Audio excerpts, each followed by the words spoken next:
Any more dreams? No, I haven't. Any dreams with this? No. Anything you want to speak about or ask him?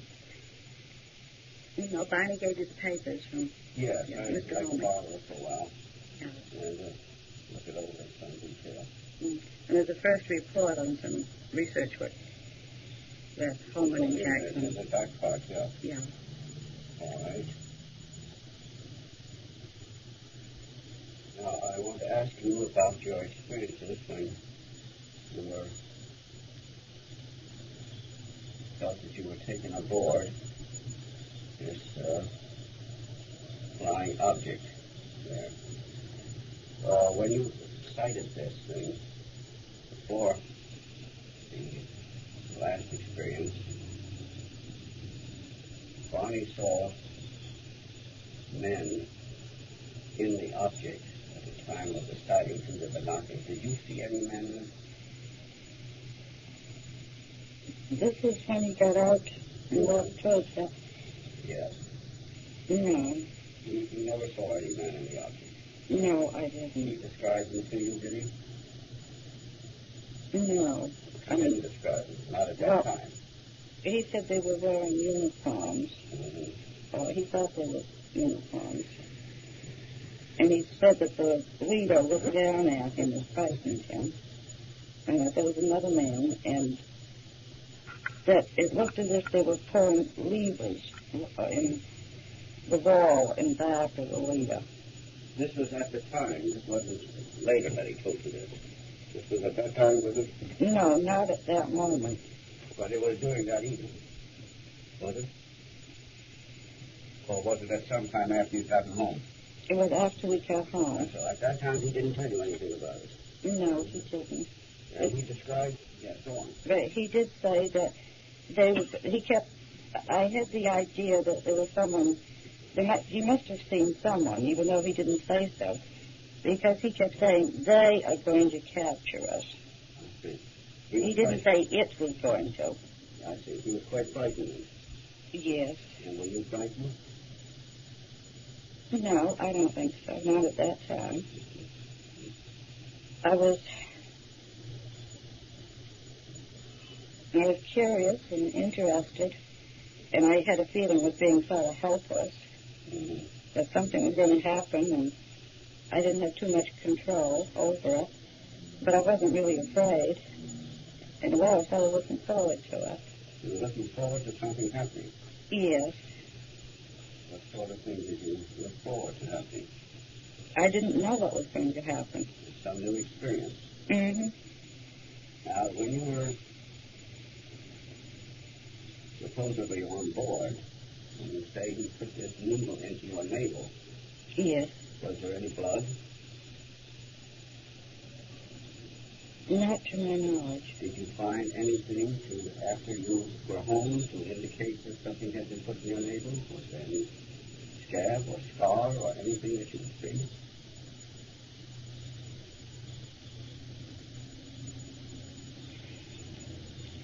I don't remember looking.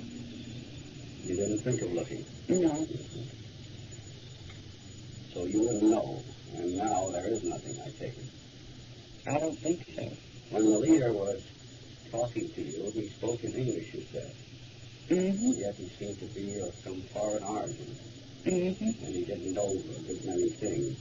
Yes. And he had an accent. He had an accent.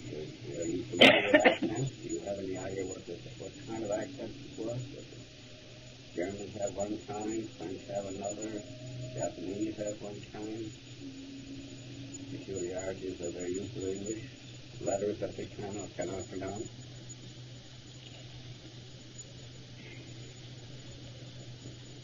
No, I've tried. I don't know what kind it was. The examiner had a worse accent than the leader. Did you ask these people their names? No. Why not?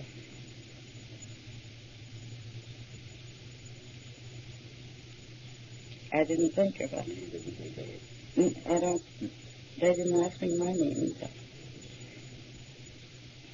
But they knew Barney, I kept saying Barney's name. Well, they knew Barney's name, So they- I guess, did they? Yes. And you and Barney did not talk about these experiences afterwards? Right afterwards? Well, at any time afterwards. You said, I believe, that you didn't talk about it on your way home. No, we didn't. But you did tell him about it afterwards, didn't you? Well, I told him, when I had the dreams, You had the dream. yeah, I told him I was having nightmares. I mean, it's not really, well, they were nightmares, but they were strange dreams. And, but I didn't tell him about my dreams at that time. And then when Mr. Holman and Mr. Jackson came to the house, and we were trying to, I think it was Mr. Holman, asked us why the trip took so long to come home. And that's when I said, I remembered about the moon being on the ground. The moon was on the ground. Yes. And Just that big yellow object? mm-hmm. Or the light that you saw? It was just like a big moon. Mm-hmm. And it was on the ground. I could see the silhouettes of the trees in front of it. And Barney heard all of these things that you told us. They said, well, when they said what took so long, I said, we didn't know what took so long. But then I started to think about the moon being on the ground, and I mentioned seeing this. And Barney said, yeah, he had seen it too. And then we thought, well, we should check and see, try to find out what time the moon set that night, and to see if it was the moon or what it was. And while we were talking about this, I got quite upset. And I don't know if I showed this or not, but when this happened, I had the feeling that I thought of my dreams. And I thought, well, maybe there was some basis of, in my dreams, the last dream I had was the one of being captured. Mm-hmm. And this was I could see the men in the road. And then they were trying to pull me onto this object. And it seems so in my dreams I walked up some steps. And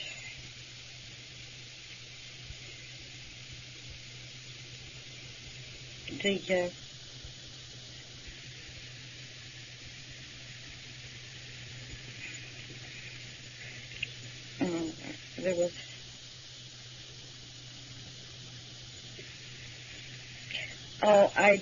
I dreamed of them putting the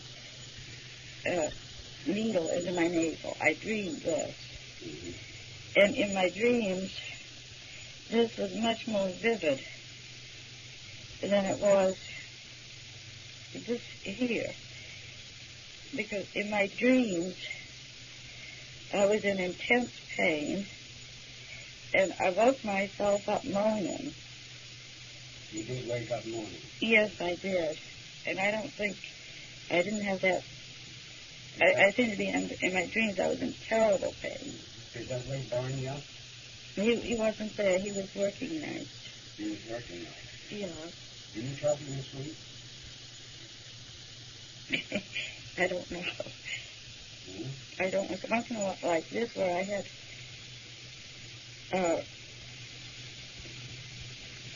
I felt as if I had woken myself up moaning. Well, some of these things you did have when Barney was there, didn't you? No, I think he was working nights. I think every time you dreamed, he was Yeah, working because, nights. yeah. But Did you tell him about the dreams? I told him I had dreams. Mm-hmm. But he wouldn't, he didn't want anything to do with them. You know, he wanted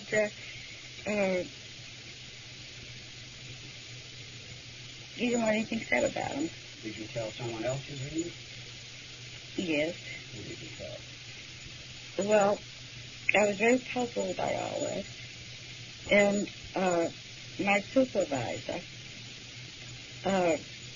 see, my supervisor in Charlotte comes out of the state office, maybe 3 days and 2 weeks. Well, when she was going to be in Portsmouth for 2 days in a row, she would stay overnight. And Bonnie was working nights. So she and I would usually go out to eat, and she would come back to the house, and we'd sit around and talk. And so we did this for a while, and then, I don't know, I brought it up, because this was bothering me. And I showed her the report that Walter Webb had written, and she was very, very interested. And she seemed to be open-minded about it, and very interested. And then afterwards, I told her about the dreams, and we talked about them once in a while, and she had said, one day she told me that, she said, well, Betty, for heaven's sake, why don't you realize that this has actually happened to you?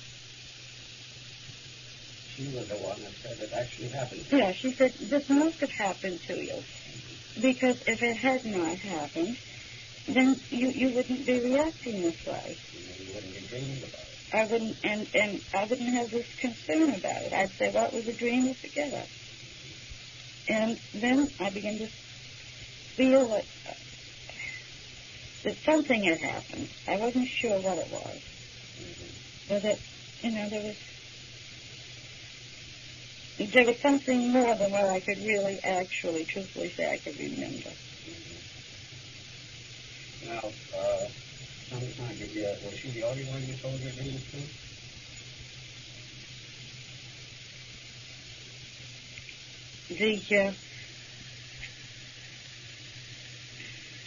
No, I told my sister Janet. My sister Janet. And, I mention them probably once in a while. How about I Dot? told, who? Dot? My sister. Upstairs neighbor? Oh, no. Janet? No. Well, did you tell anyone these dreams in Barney's presence? I think he must have heard me talk about them. He heard you talk about it? Yeah. So he really did know about your experiences, didn't he? He knew some of it. I think, he must have heard me say something about them to somebody.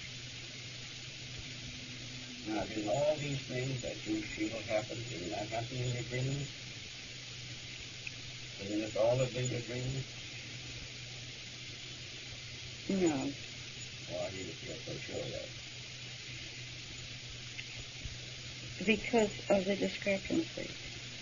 Tell me the discrepancy, just make it clear. So it couldn't have been your dream. Now, we know your supervisor told you it must have happened. Up until then, you couldn't believe it. I could, yeah. Now, after she told you that, you dreamed the captain. What were the discrepancies?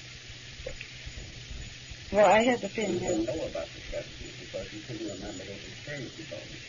well, I knew what I had dreamed. Yes. But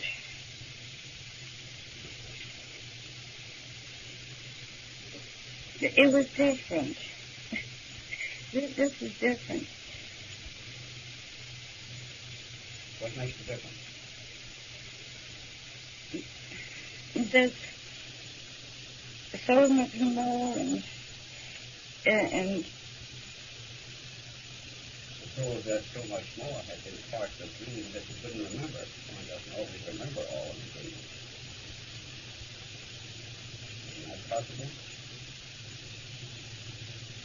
I don't know. In other words, the dreams that you can remember did not have everything that you were able to tell me. Is that right? That's true. But if you were able to tell me all of your dreams, including the parts that you couldn't remember, would that fit in? No, because some things were different. Some things were different. Yes. But could it be then that when you remember the dreams, some things were different? You just remember differently because you were afraid to remember everything. You mean in my dreams I would have been afraid to No, remember? when you tried to remember your dreams. Do you follow me? If you remember dreams, some parts of it, sometimes you forget parts of dreams. Yeah, this is... Because you're fearful. You know that, I think, from your own things. Mm-hmm.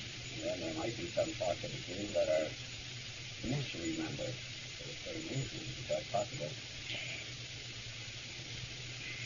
Well, now I dreamed... In my dreams, I walked up steps. Mm-hmm. And here, I didn't walk up steps. I walked up a ramp. Yeah. And is that a very significant difference, you think? I don't know. You walked up. But the map, Mm-hmm. I could almost...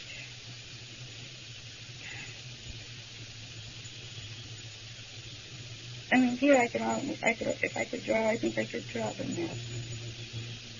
Time to go to that? I'm not good at drawing, you know. I can't do perspective.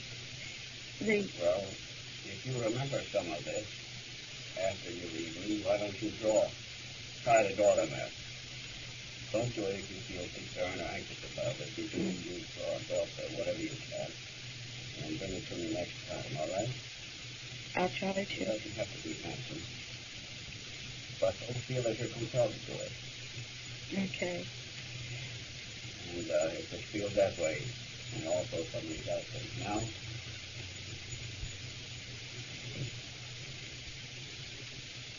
what other discrepancies? You mentioned the difference between the ramp and the stairs. And,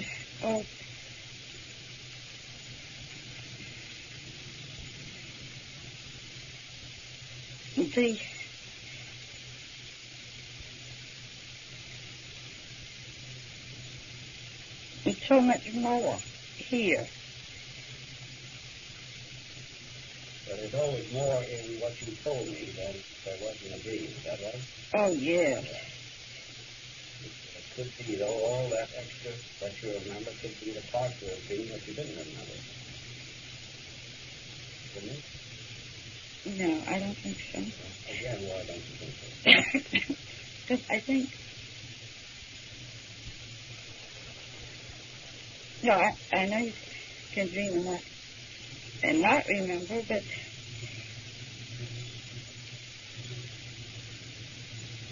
I'll give you a account of experience for these men who seem to speak our language and yet didn't know a lot of things about it, like dentures and aging and things like that, and you thought they came from another world, I think, didn't you? Mm-hmm. Yes. How did they know all about this? How could that happen? Did you try to explain that to yourself? On how they could speak English? How does it happen that they could communicate with you in this way? And yet they were not of this world.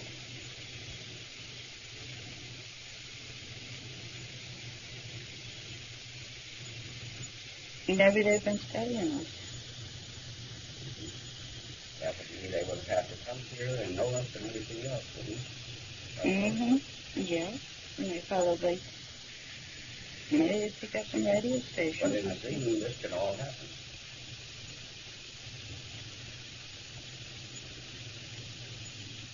Things don't have to be explained in a dream. Did you feel that they could communicate with you in any other way than words? Were they able to transfer thoughts?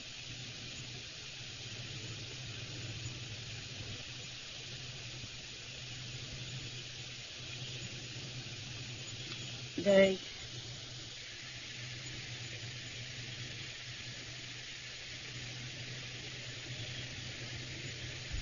I don't know about that. Do you believe that thoughts can be transferred? Do you believe that? Yes, You believe I that do, to a certain extent. Have you been able to transfer your thoughts to anyone or to see someone else's thoughts? Your body and I'm always saying the same thing at the same time. I mean, this type of thing. But do you communicate in any other way? Could you have communicated all of this to Barney by thought transfer? Impossible. You don't think so? No, I don't know if I would believe him to that extent. I mean, like sometimes it would. I used to have a teacher in college, and I would sit in the front row, and if I was bored, I'd sit there and I would say, scratch your face, and like this, I scratch your leg, and then wait to see how long it would take him to do it. Play around like this. Mm-hmm. So you wanted to see how much power there was in thought. Yeah. But you had no such communication between yourself and these strangers?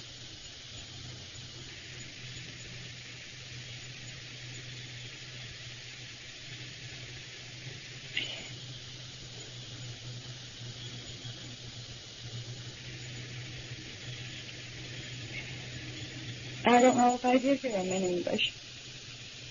Oh, you didn't hear them in English? I don't know. How do you think you heard them in? I've been telling myself I heard them in English with an accent, but I don't know. Or was it in any language, or was it by thought transfer?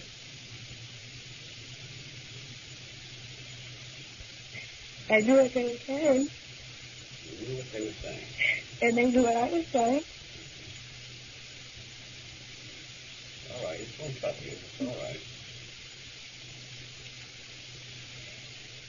Well, do you think that was by some form of thought transfer?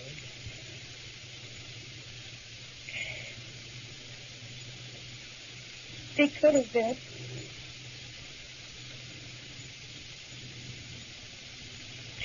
But if it was, I knew what they were thinking. You knew what they were thinking. You rather liked this leader, didn't you? I was afraid of him at first. But afterwards? Well, and I began to feel that they weren't going to harm me.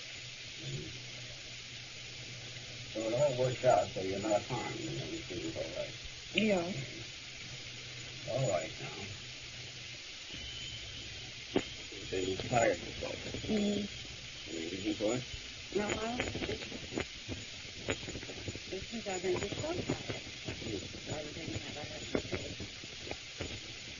Dave help you? Mm-hmm. Have you recalling much of experiences? Yeah, I think so. Mm-hmm. And I've had a couple of nightmares. You have? Yeah, I've been having nightmares all week. Mm-hmm. And he seems to have the feeling right now. We were talking about this last night. Mm-hmm. They're trying to figure this out about, are they going to come back? Who's going to come back? The UFO. The UFO. Mm-hmm. The people on it.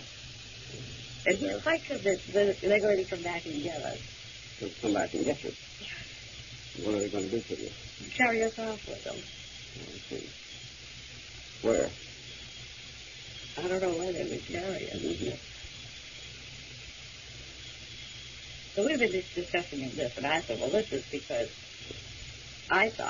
they had told us to forget about it. Mm-hmm. And now we've defied them by not forgetting about it. So he's feeling guilty, probably. He thinks that he deserves to get captured and carted off by Because you're defying them. Yeah. Mm-hmm. Now, you say you've had some nightmares. Do you tell each other about them?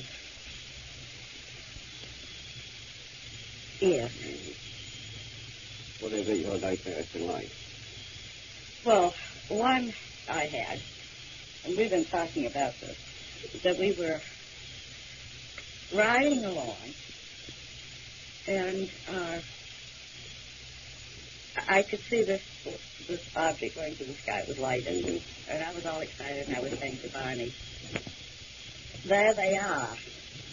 You know, we're finally going to meet them. Mm-hmm. And they land, and we see them land, and we're quite excited about this. Mm-hmm. And then I see them in the road. Mm-hmm. And then when I see them, before this, I have no fear whatsoever. And I'm looking forward to meeting whoever these people are. But the moment I see them in the road, I'm hollering in my sleep that, oh my God, they aren't what I expected. That they don't look like I expected them to look. Mm-hmm. And that they look like people, but they're sort of grotesque. And this frightens me. I become very frightened. Mm-hmm. And what has since been like? I don't know. He has told you about him? He just says that he's had nightmares. He doesn't, they seem to be just snatches, and he doesn't remember too well what he did. He just mentioned he's had nightmares. Now, what do you remember about the experience in a general way, in an outline?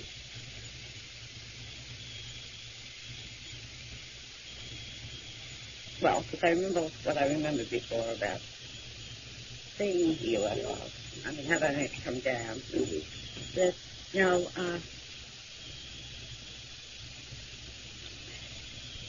there's something about this. Oh, one thing, that after we were beached, just before we were beached, when Barney told me to look out and see it, I did.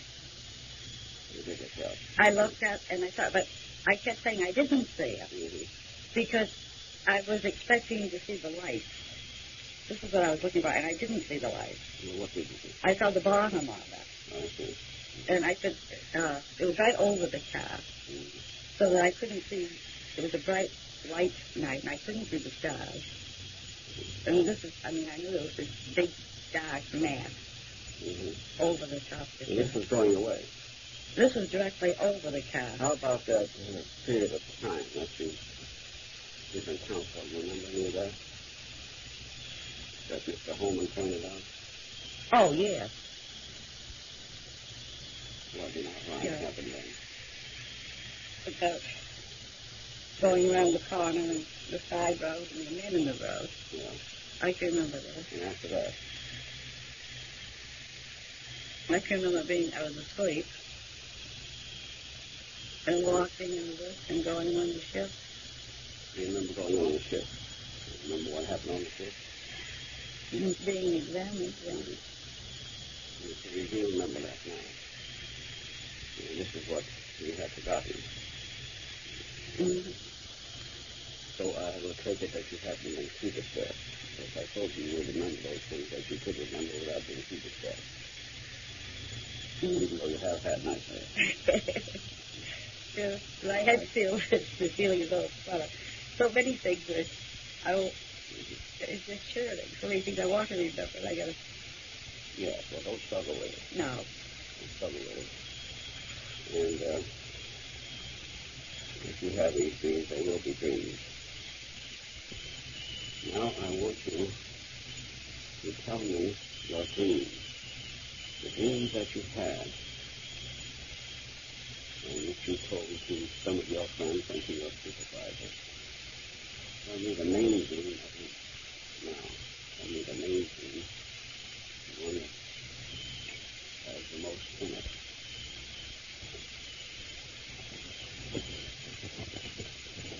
The dreams I told my supervisor, Terry, were dreams that started about 3 days after the experience in the mountains.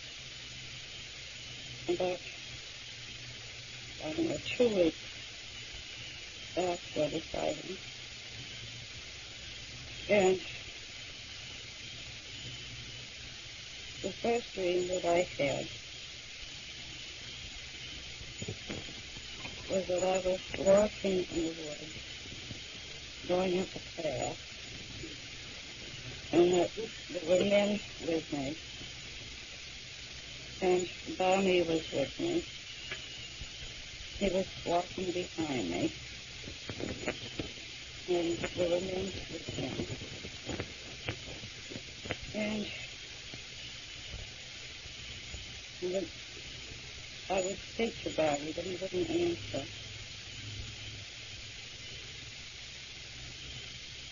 And then we came to this object on the ground, and there was a door, and I knew they wanted me to go inside, and I didn't want to, and they told me I had to. And I went up the steps,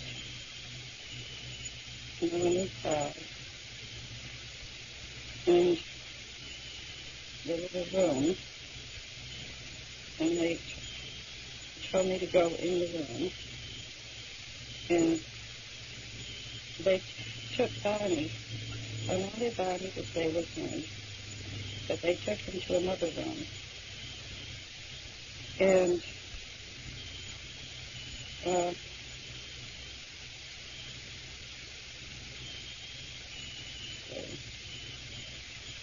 they took me into the room, and they said I didn't have to be afraid, that they just wanted to make some tests.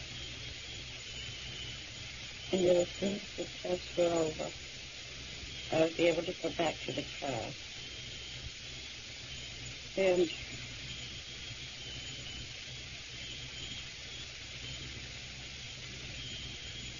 they gave me the daycare.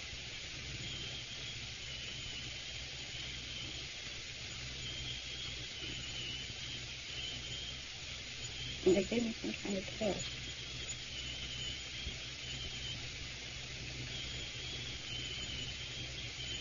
If you remember the test. They gave me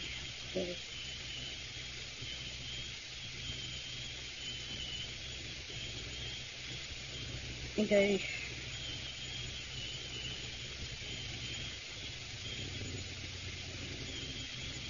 like I said, look, they looked at my mouth and my nose and my ears.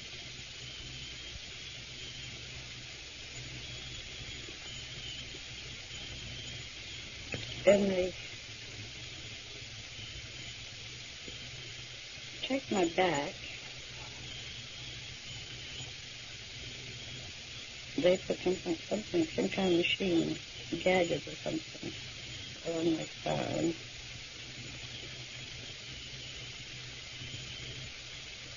And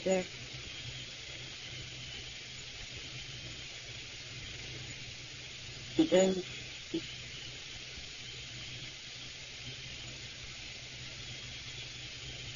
some of the tests were done. I was sitting down on a chair, and then when they did my back, I was on a table.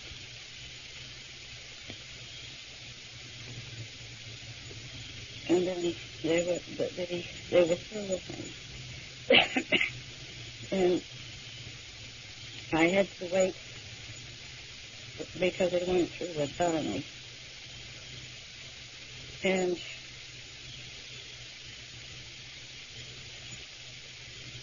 while I was waiting, I was talking. In my dream, I was talking to the leader. And while I was talking with him, one of the men came in with Barney's dentures in his hand. This in my dream, and this is very funny because Barney is very sensitive about this. And most people don't know he swears them. And he doesn't like to have people know this. And I thought, well, he's going to be angry about this. And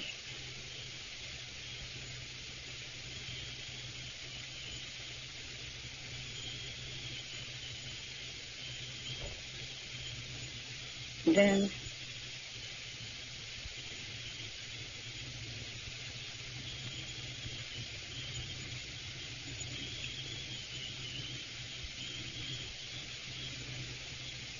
Yes, ma'am. I talked to her then. I talked to the waiter. How were you able to talk to him?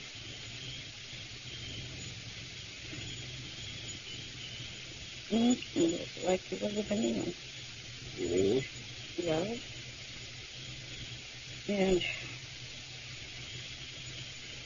I wanted to find out more about him. And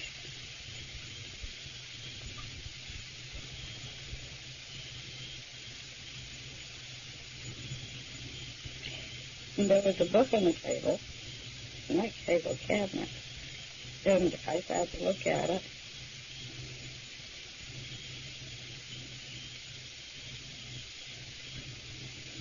I was going to look at it, and he said I could have it.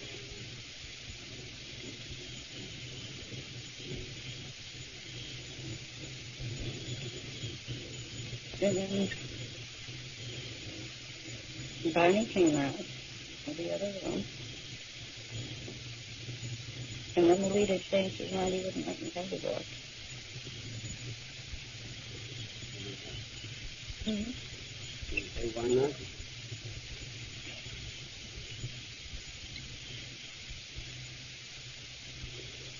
And he said the other men didn't want me to have it. So I couldn't have it. And he took it. And this was after Barney came out. We were about ready to leave.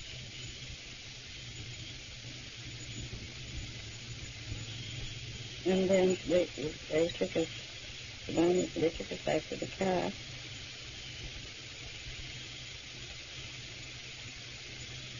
And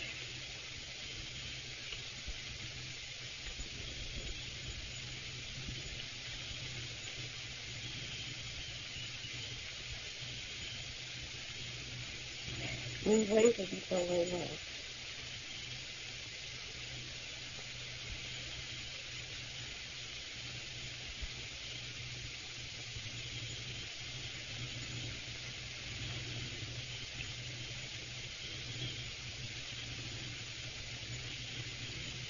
And then the last dream no, it wasn't the last dream of all.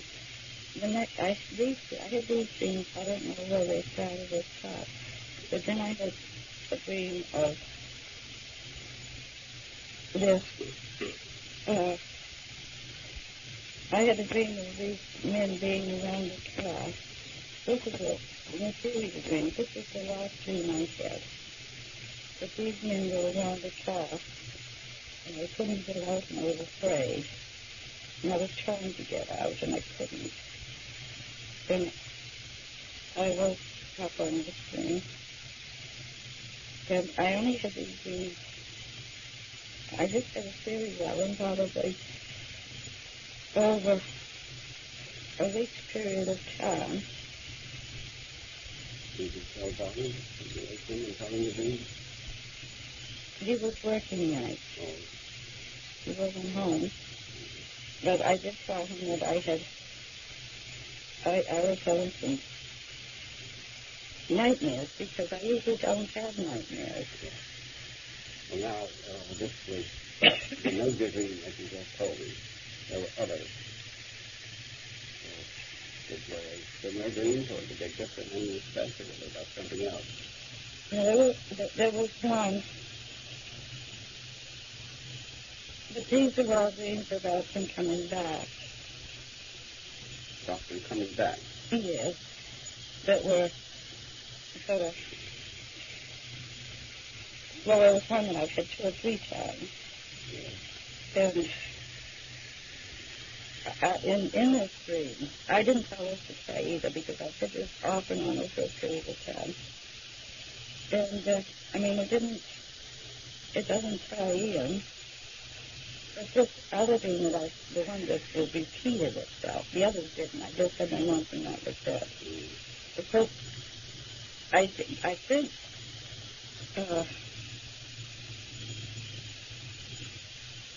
I just stated this over because I was frightened, and this is why I was dreaming this dream.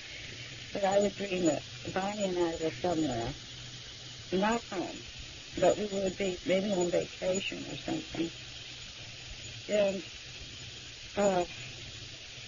I would look out the window, and I would see waves and waves of UFOs coming. Not just one. But the sky would be all lighted up with them. And I would say, oh, Bonnie, come on, let's go out. They're back. Let's go out and meet them. And then they would start doing something. I don't know if it was dropping bombs or what. But the whole world would get on fire. It would be all aflame, like a bombing. I suppose I've never seen one. And then I would get very frightened and say that they wanted that they wanted to destroy us or capture us or something like that. And that's been recurring to you. Yeah. In the big dream about being examined, did they use any instruments on you? Of any sort? They had like a flashlight that they looked in my mouth. And Take any samples or anything? Use any needles on you? they had a machine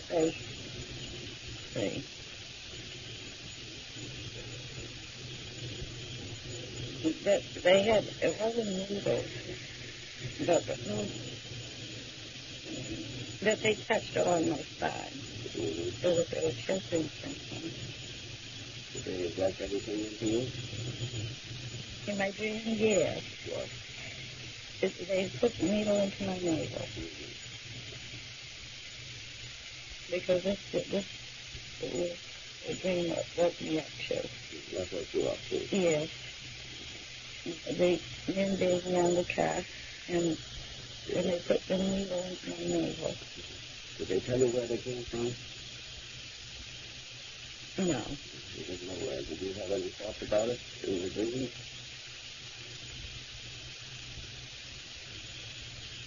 Or you just took it for granted? I just took it for granted. They showed you any maps or charts or anything like that?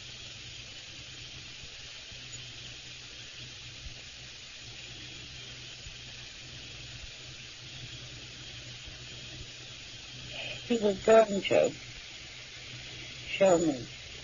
He went over.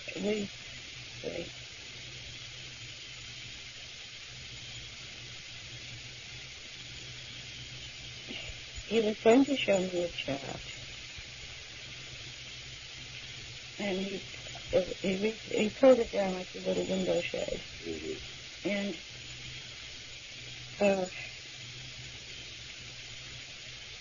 but then he said I wouldn't know what he was talking about anyway, and he snapped it back up. This is all in the dream. Mm-hmm. Isn't this just like the experience that you had?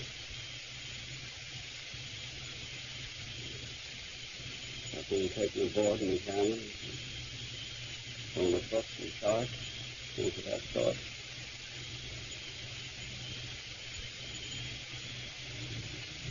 I don't think so. Well, what's the difference?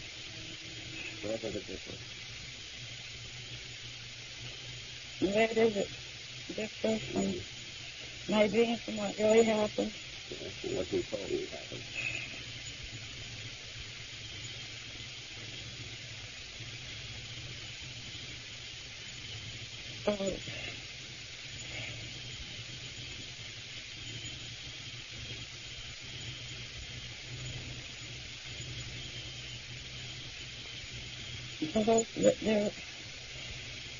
The way I feel about him is altogether.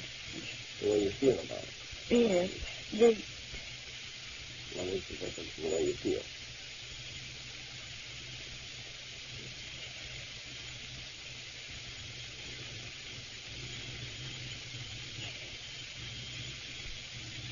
I know it really happened. And yet it's the same as your dream. No, it isn't. Where is the difference?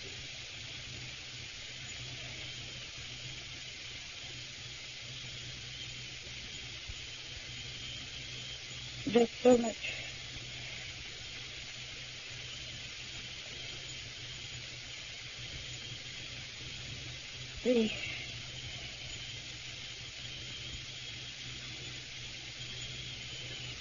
What really happened, there was so much more to it. And Well, what was in what really happened that wasn't in the dream? the men,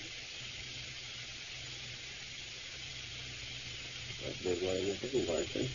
yes, but they weren't like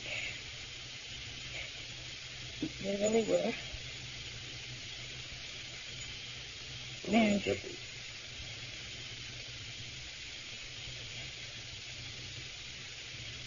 in my dream, they were just people.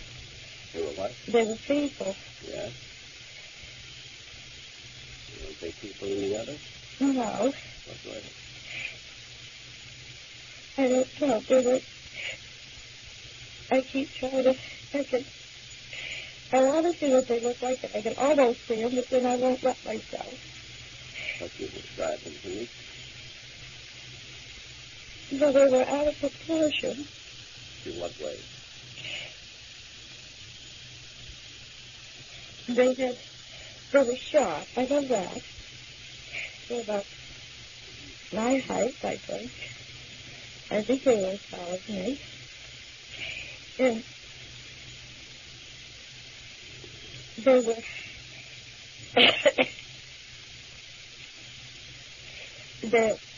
their body though was different. They had the chest. They were thick. Their chest was thick. They were almost. They weren't round in the waist up, but they weren't wide and flat. I'm not making sense.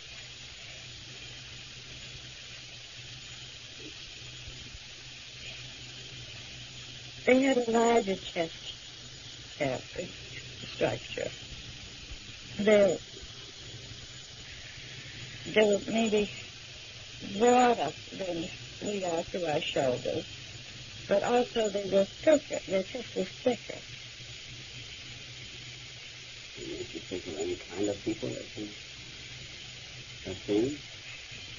No. No. Mm-mm. Short people with fairly heavy bodies. They had, but it wasn't their whole body, it was just their chest. They had, their hips were not too wide, and they were slender hips. And in the dream, they didn't look like that? No, What did they look like in the dream? like people. Like people. These were people with different body clothes from what you tell me.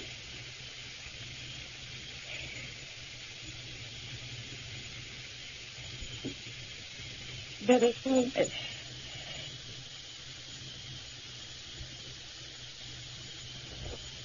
was more than that.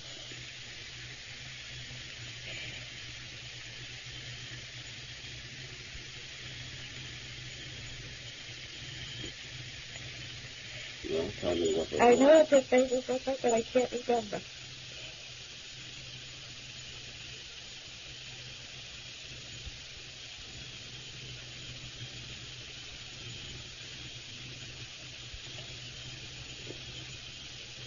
I want to say that their faces look like people, but I can't say what they did. But I can't say what they did look like. They talk like people.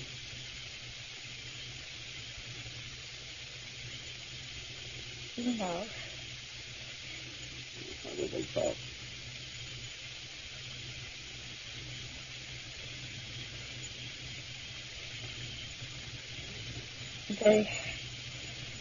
I just knew what they would say, what they wanted me to know. No. They transferred their thoughts to you? Somehow or other, I don't know how. But apparently they thought in the same way that you did, in the same language, was it? Well, I would understand it in English, You understand it in English. but I can't say as I heard the leader's voice, although I did hear the voices of the crew members. Mm-hmm. I mean, they were making noises. I couldn't understand what they were saying. They were communicating with each other. The crew members. Where were they? Were they in the same room? The crew members? Mm-hmm. Not during the exam, but they kept on the walk up to the ship. They were there, and then they were back and forth between the two rooms, and then when they decided to take the book away from me, they were the ones who were objecting, and they were. This must have been this they were discussing. I mean, they were all communicating with each other before the leader took the book away from me.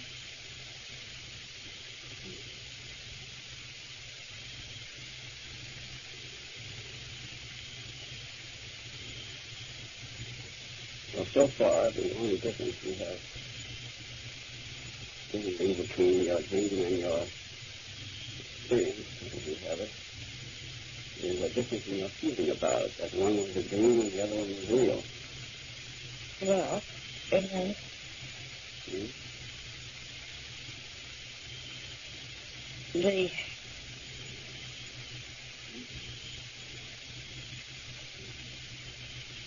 I know I looked at the book, but I saw the map, and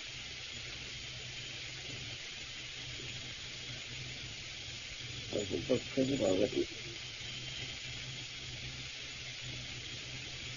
it had symbols, not English, some kind of little lines that went up and down. It looked like anything you know? No, It was the same in the dream and the experience. I didn't see it in it. You mentioned the book in the dream. I saw the book, Yeah. but I didn't look at it because I said I was going to take it with me.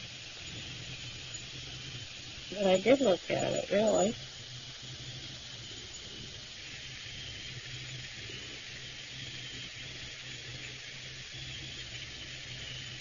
And the men were different than I dreamed and what they really were. Well, you say in the dream they looked normal. Yeah. The ones you described also looked normal as far as I can see, except that they were short and described as short and having a large chest. And all men can look that way, can't they? Not like this. Not like that. No. I never seen people who look like this. They look like any of these pictures you've seen of people from outer space, like Martians. I don't think I've ever seen You it. ever seen some of the pictures that they have of those things? No. Or I might have somewhere, but I don't ever remember. I always thought it was something with fire. Of fighters. Yeah. Did you ever dream of the spiders? No. Did these appear in any other dream? These men? Yes. I didn't dream of them. You mean? Any of it appear in any other dream? Well, all your No. dreams tend to be alike. What do you mean? Well, you dream quite a bit, haven't you? Yeah, I had these dreams. I had them once, and that was the end of it. Except for the dream about the UFOs coming over in large numbers to attack. So any of your dreams of sighting a UFO? No. Mm.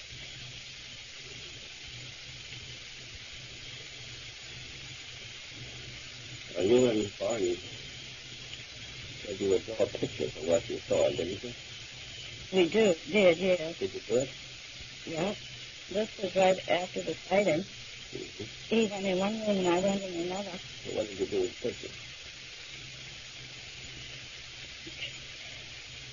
I think they found in the drawer. I'm not sure. Did you bring them into the hotel? We'll see if I can find it. Because his drawing and my drawing were just exactly the same. So both of the sightings? Yeah. Nothing else? No. And did you tell me that map? And I forgot to bring it. You forgot to bring it. Yeah. You bring that next time. It's a very poor map. I'm a terrible drawer. No. It wasn't right now.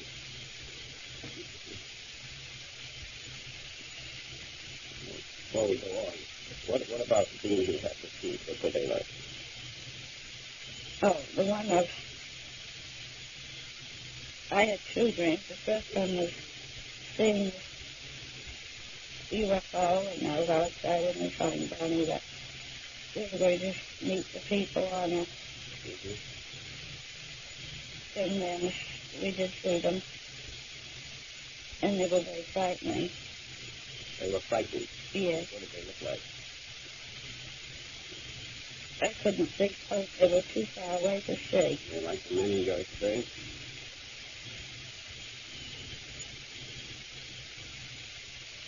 I would say so. And what about the other dream? The other one, I figured was just a dream of expressing some of my own fear about this. What was that? In which I was in this heavy building, an old building with thick walls of rock, like these old castles. And it was going to be a tremendous earthquake, and I knew it was going to come. And the building was going to be destroyed, and I was going to be killed. And there was nothing I could do about it. I was going to be dead, and I knew it. So I was trying to resign myself to this. And then the earthquake did come, and the walls did fall down some, but not as much as I had expected them to. And then I dreamed that there were some pillows and things there. And if I put these around me, and if the rock did fall, there would be some protection. And I did this, but then the rock fell and the earthquake stopped. And then there was a big fire out I could look at, and there was a big fire, and I thought, well, the earthquake's over with now it's going to be replaced by a fire. And I was thinking, well, I should get out and get away from the fire. And then a group of men came, and they led me to a path in the woods, and I was safe. They led you to a path, they led you to a safe. Mm-hmm. Like coming off the... Yeah. Oh, and in the meanwhile, also in my dream, there was, and I thought, well, this is probably Darcy, the dog. But in my dream, in this building, there was a room way in the back, and there was a dog I owned in the room. But it was a big dog.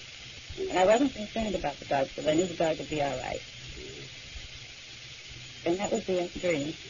That just, by leading me, these men taking me through the path to the woods, to wherever they were taking me, I was safe and out of danger. It seems in some ways to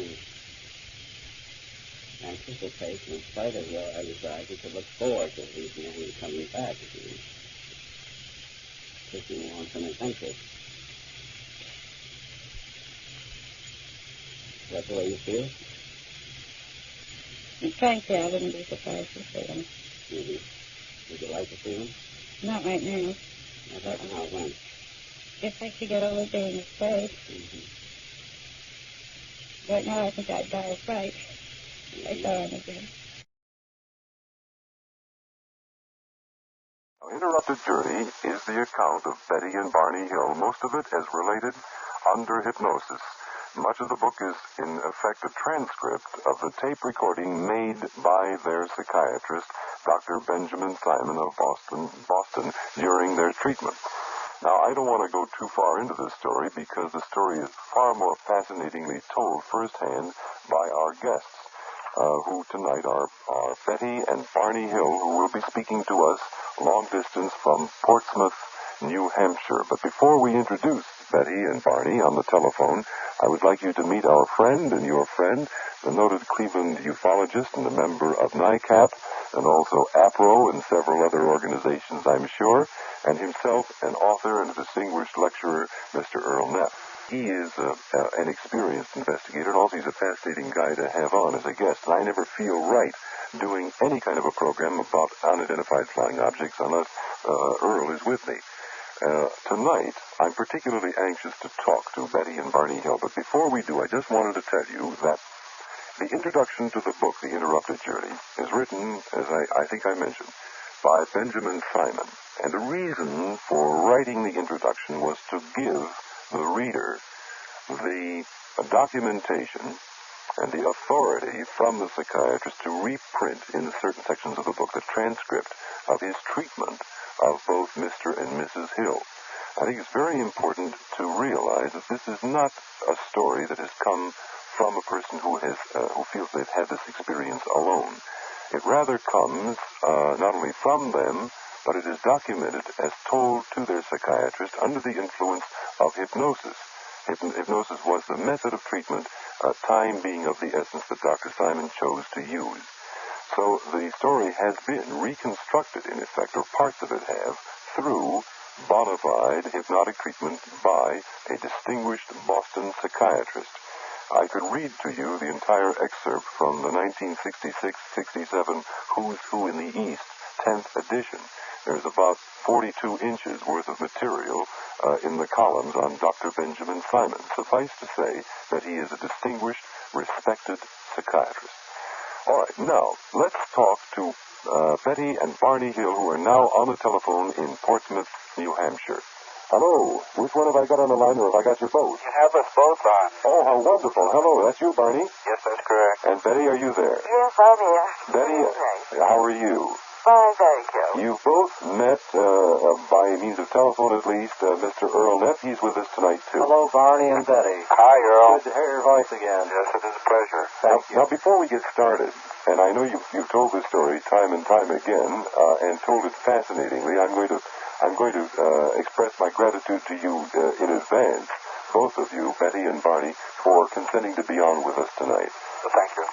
Now, as I understand it, we have to go back to 1961 to start this whole incident, don't we? Yes, that's right. September 19th, 1961. That's when whatever happened. Yes.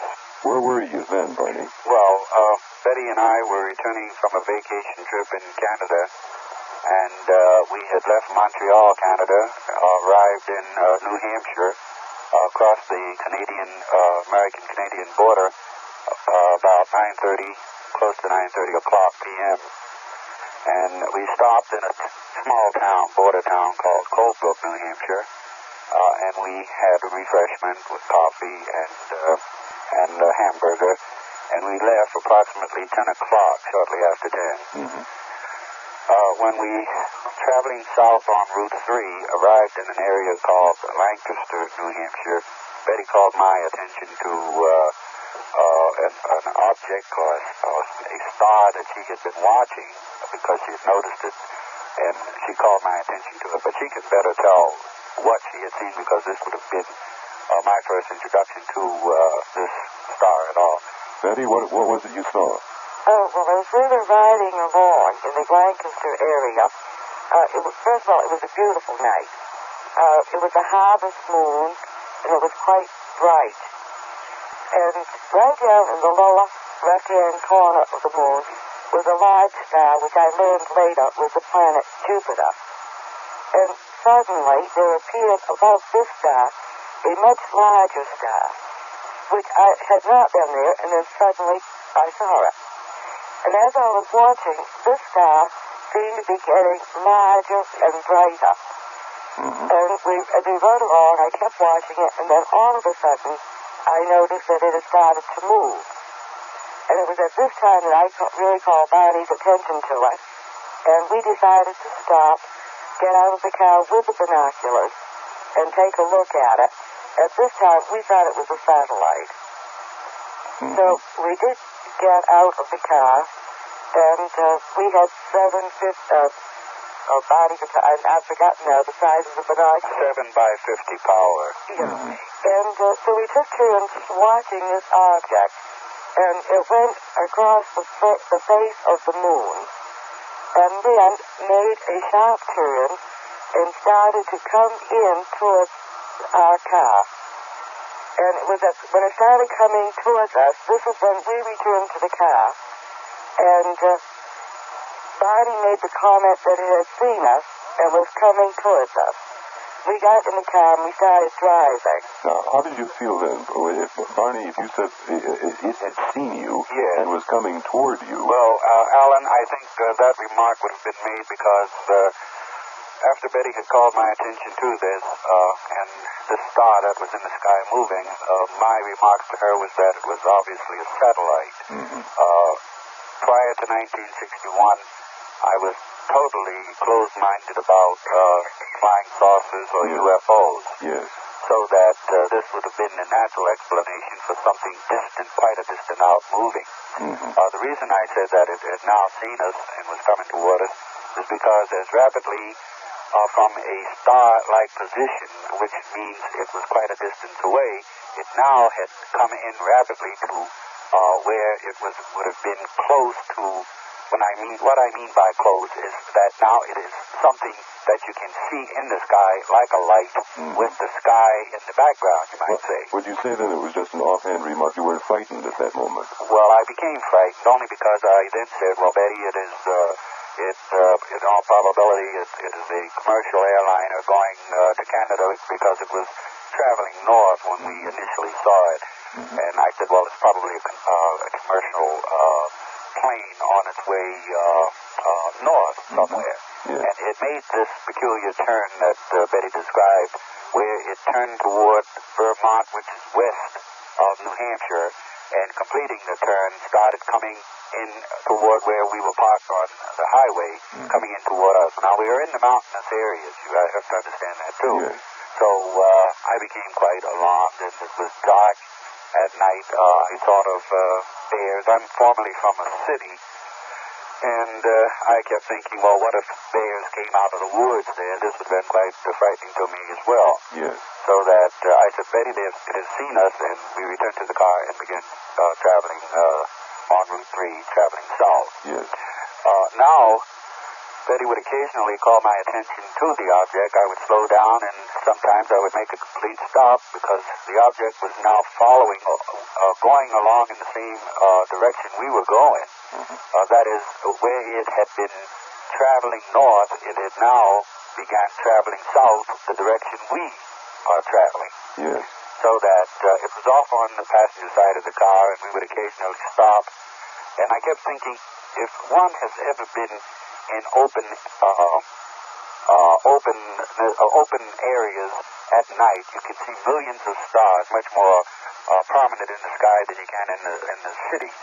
So that on occasion, when you're driving along at night, you can notice that a star seems to be moving along with the car motion. And I kept thinking, well, maybe this is what is happening. So I would stop the car, and the object was still moving. And this was peculiar, too, because it was still moving, so I obviously had to rule out that it was a star.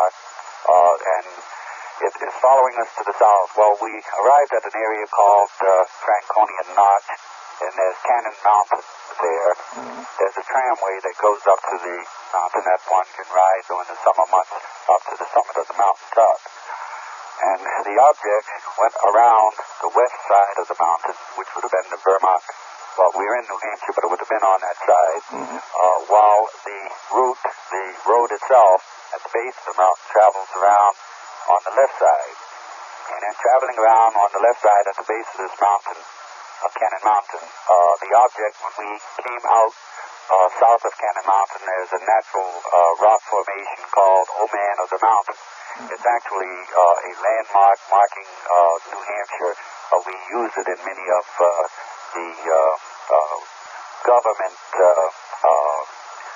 brochures that is telling of sites and things to see. Yes. One visiting New Hampshire. So this is something that everyone is quite proud about, is this natural rock formation that looks like the face of a person, a profile. So the object was now front, you might say, in the front of us. And I came to another stop, and I looked, and I could see it. It was still off at a distance. What does it look like to you now? From this point, it looked like, in all respects or probability, it looked like, and then I thought it was a Piper Club, because I thought that a fast-moving commercial plane couldn't travel that slow. So it must have been a Piper Cub, and this is what I told Betty. There's nothing to get alarmed about. It's a Piper Cub. But I was getting quite frightened because of this, and I thought it must have been military pilots. They could obviously see us on the ground with the lights of the car on, and I thought they were playing a game with us out there. And when we arrived south of Indian Head, I use Indian Head as a landmark, but it's just a little south of Indian Head. Betty again called my attention to this, and she was very excited. She insisted that I stop again, because I was telling Betty that, well, now we have to get on to Portsmouth, and we can't bother ourselves with this, whatever it is out there. And I, as I said previously, military pilots, Piper Cub, commercial airliner, I kept putting it all in this kind of natural explanation. So she called my attention again, and I stopped the car, and now the object had descended to about 200 feet. It was on the passenger side of the car, not directly to the right, but in an oblique, more to the right headlight, off on that kind of an angle. I looked through the windshield, and I could see that, as I said, that it had descended to about 200 feet. I estimate this, and I am not that good at estimating distance, but it was much closer. And I became determined then that I was going to find out what this is. It had to have some natural explanation, and this is as simple as that. I got out of the car, took the binoculars from where they were sitting between the seat, on the seat between Betty and I.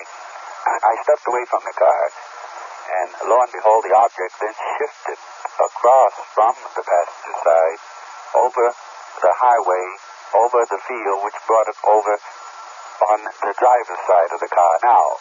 Also in, you might say, an oblique position from the car's position that way. Not exactly to the passenger side of the car, but off front at an angle. And I began walking away. From the car, across the highway, walked into the field, and I walked quite a distance. And I'm looking at it with the binoculars, and I can't believe what I am seeing. Because now we have to understand that this is all that have always been in the conscious memory. I can't believe what I'm seeing, because with the binoculars I can discern what I call figures moving about at a huge plate glass that seems to curve around. And this was so baffling, because I kept thinking, there's nothing, I can't believe in flying saucers, UFOs, and this is just incredible. And I wanted to hear a sound, a noise of some kind of motor that would cause this thing to be able to be hovering there in a stationary position. I failed to mention that when I made this particular stop, Betty also had seen two red lights on the side of the craft, and when I stepped from the car, I could see the same two red lights. Now, after it had shifted across the highway, these figures that were looking seemingly down toward me, because the object was tilted at a downward motion. The plate glass, this huge glass, was tilted towards the ground, you might say, at a slight angle. At an angle that would have enabled the occupants to look down. Yes, that's correct. I could see I have said that all the figures then, with the exception of one, moved away as if to take just one, no more than 2 steps from the plate glass, and I could see with the binoculars what I thought were arms going up, touching or pulling on levers. For lack of a better thing to say, I called them levers. Yes. The two red lights that were now part of the craft began to move out and away, becoming the extension of a fan or fin-like type wing. Yes. Not long wings that you find on planes, but more of a fin-like kind of wing, and the two red lights would have been at the tip of this, that became the extension of these wings. And I was just completely baffled by the entire experience standing here seeing this incredible thing. And I pulled the binoculars away from my eyes, dashing back to the car, screaming to Betty, "Oh my God," I said, "Betty, this is going to capture us." I entered the car, put it into gear, and I thought I could see as I passed, as I mentioned, it was in an oblique position towards the left front of the car. You follow my point? Yes. So that when I began driving down the highway, the object I thought shifted overhead, and there was a series of beeps, and Betty was saying, "I don't see it, I don't see it." And there was this series of beeps, beep, beep, beep, beep, beep, and the car vibrated very subtly. Yes. And could you sense where those beeps, if there was a vibration, where the vibration was coming from? I felt it with my hands on the steering wheel. I felt it tingling on the steering column. Betty has mentioned that, well, she hasn't mentioned it yet, but she has told me that she reached and felt the dash panel, and we all wondered, well, where's this subtle vibration coming from? It was not a violent vibration. Yes. The vibration was much, the description I have given is like a tuning fork being struck and placed against one's arm. Yes. And that's just a subtle vibration. And this is the way the car vibrated from the beeping sound that we heard. And the vibration seemed to coordinate with the beeping With sound. the beeps, yes. All right, now I'm going to stop you at this point in your story, Barney. And Barney Hill is recounting, ladies and gentlemen, this story from his conscious memory. It is most important to realize that there was a lapse. What you're going to hear next in the story is a reconstructed version. It took some years for Barney and for Betty Hill to find out what happened after they first heard the beeping sound and felt the vibrations inside the car. But I would like to pause for just a moment, if I may, and render a commercial, and then we'll get back to the story that we're listening to from Betty and Barney Hill speaking to us from Portsmouth, New Hampshire tonight. A very, very fascinating, if you will, a very weird, and yet a very strangely documented tale of an encounter with an unidentified flying object. And we will go aboard that unidentified flying object with Mr. and Mrs. Hill in a moment. And so will Earl Neff, our guest here in the studio tonight. We are talking, Earl Neff of Cleveland and I, with Betty and Barney Hill. And Betty and Barney live and are speaking to us tonight from their residence in Portsmouth, New Hampshire. And we left them on Route 3, heading south and feeling a strange vibration in the car coordinated with beeps. And now let's get back to Barney and Betty. I wanted to ask, before we go on with the story, Betty, you were alone in the car with the dog while Barney ran out in the field with the binoculars. Now, what did you see from the car, and how did you feel then while Barney was off in the field?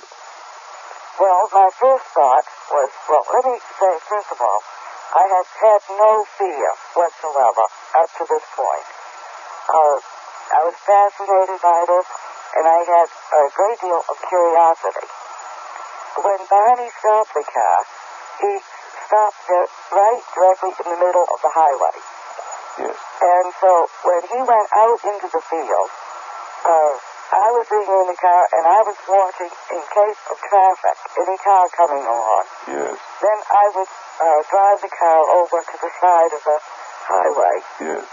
So I was sitting there waiting for him, and I kept waiting and waiting and waiting, and he didn't come back. And it was at this point I began to get quite upset. And I found out later, under the hypnosis, that I became so upset I was almost shrieking for him to come back to the car. Yes. And that if he did not hurry up and come back, I was going to go out and get him myself. And I then the door was open on the driver's side. Yes. And I tried to open it more, and I was going to slide out and go out into the field after Barney, when I heard him running back to the car. And then this is when he got into the car and said that they were going to capture us. And he was sort of a panic. He was sort of hysterical. He was very upset. Yes. And he immediately started driving the car. As though he was trying to escape. And but he was also telling me to look out and see if I could see them. Yes. Saying that they were directly overhead. I put the car window down and I stuck my head out the window and looked down. And I couldn't see anything. And so then I put the window back up, and it was just when I had completed doing this that we heard the beeping on the trunk of the car, and the car vibrated. And I was touching the metal, because I kept thinking, well, this is something electrical, and possibly there would be electricity. Maybe I could feel a shock from the metal of the car, but there was nothing. Now, at this point, this is a critical point in the story. It is difficult to know quite where to go from here, because this is the point of the story at which you later realized that there were 2 hours missing in time. Yeah. And I think perhaps what we'd best do is follow you along home in your conscious memory to the point where you got home, and then reconstruct the story as it actually happened to you. And we'll do that in a moment, after I pause to remind our audience that we're talking with Barney and Betty Hill tonight. They are the subjects of the book, The Interrupted Journey, 2 hours, 2 lost hours aboard a flying saucer, by John G. Fuller. It is now available. It's published by Dial, and if you are a ufologist, I strongly urge that you get this book. I think that this incident goes down as probably the best documented sighting of an unidentified flying object and confrontation with creatures in an object in the history of UFOs. Now, Betty and Barney will be with us, and so will Earl F. I feel impelled, only through earthbound, egoistic urges, to remind you that my name is Alan Douglas. Now, let's get back to the story that Betty and Barney are telling us. You proceeded onward then towards Portsmouth. From the time you first heard those beeps and felt the vibrations, was there any lag in time, in your conscious memory, to the second time you heard them? No, I would say that it was only later that we realized that this part was sort of missing. May I say this? Yes, Barney. And Betty.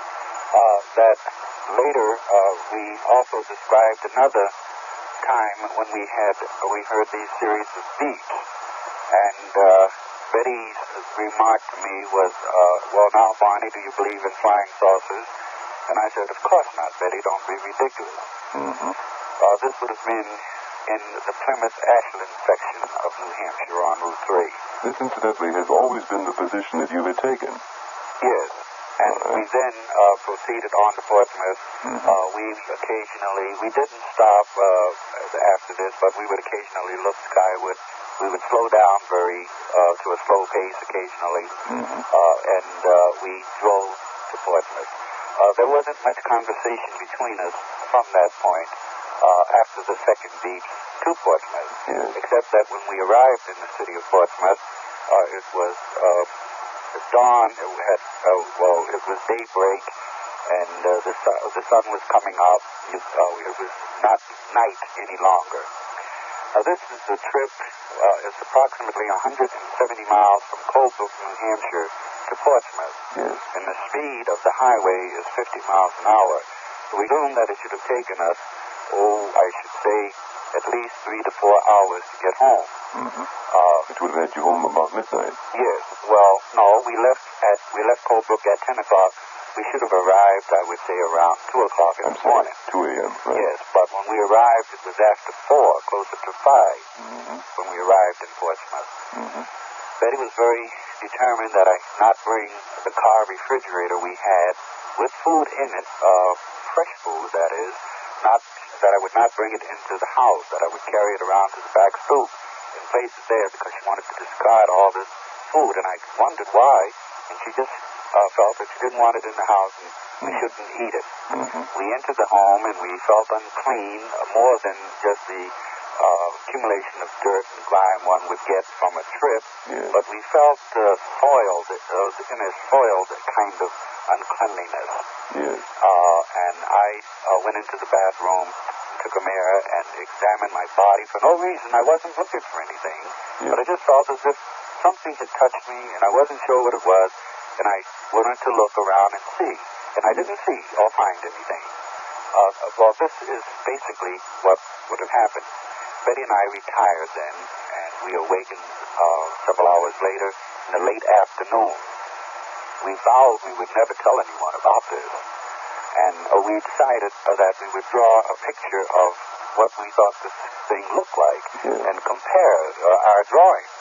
So Betty went into one room and I the other. We drew our pictures, we brought them together, and we looked at them, and there was the similarity of the structure of what we were trying to draw. So our drawing techniques are basically, we're not artists by any stretch of the imagination, but there was the similarity. Well, Betty then called her sister. We weren't going to tell anyone, you know. So she called her sister and told her sister about it, and also remarked about the beach, because she was very upset about this.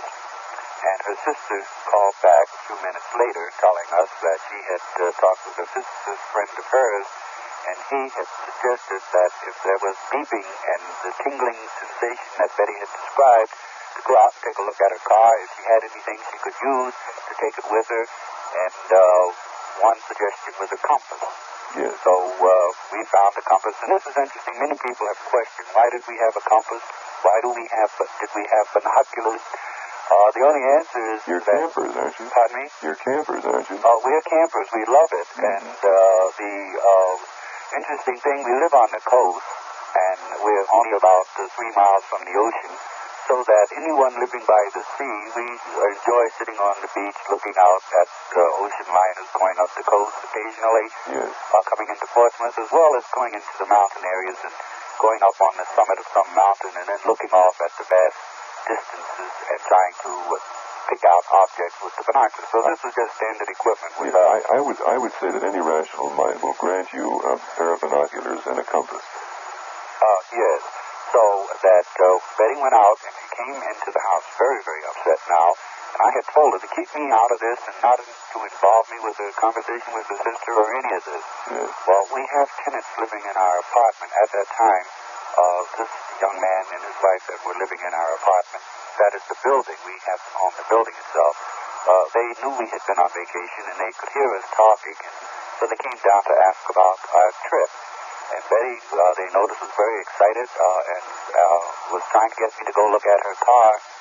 And they went out and took a look, and they came in. They said, Barney, you should go out and take a look at the car and see what there are large spots on it.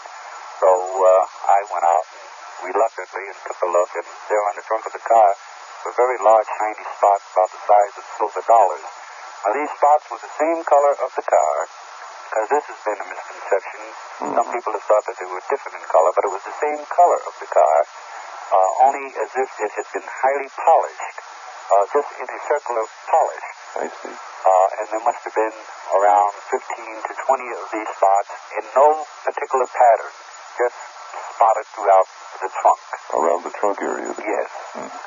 And when placing the compass over the spots, the compass would revolve very erratically. The reason I wasn't too interested about taking the compass out, because I knew that a car would invariably, or any kind of metal of this type, would attract the magnet of the compass toward it. So I didn't find anything too upsetting about that, except that when putting the compass over the spots, then it would erratically revolve. So Betty then decided there's only one thing to do with this. That is to notify Pease Air Force Base, which is a SAC base in our town, in our area. And she called. I told her, well, okay, you may, but you mustn't give my name or tell anything about me. Well, this was ridiculous on my part because obviously she had to say that her husband was with her on vacation. Yes. And their next, after questioning her, their next action would have been, well, now let us speak to your husband. Yes. And so I then got involved. But as I have pointed out in the book that Mr. Fuller has written documenting this story, I pointed out that after talking with these officers by phone at Pease, I felt a great relief because they handled it with great dignity, you might say, in a very official way, and as if this was the responsible thing that she and I should have done, is to report it to them. Yes. They also said that we were going to be hooked up with another phone. They didn't tell us at this time, and it would be monitored. We later learned that this would have been a hookup to Wright-Patterson Air Force Base, where we again told the same story. Yes. And that, they called back a few times to ask us about details concerning the structure of the craft, its maneuverability, etc., and so forth. And that was the only official interview we had with the military. No one ever came out to the house. Betty, meanwhile, obtained some books from the library because neither of us knew anything about the so-called UFO flying saucer. And she was quite interested now to find out just what did we see.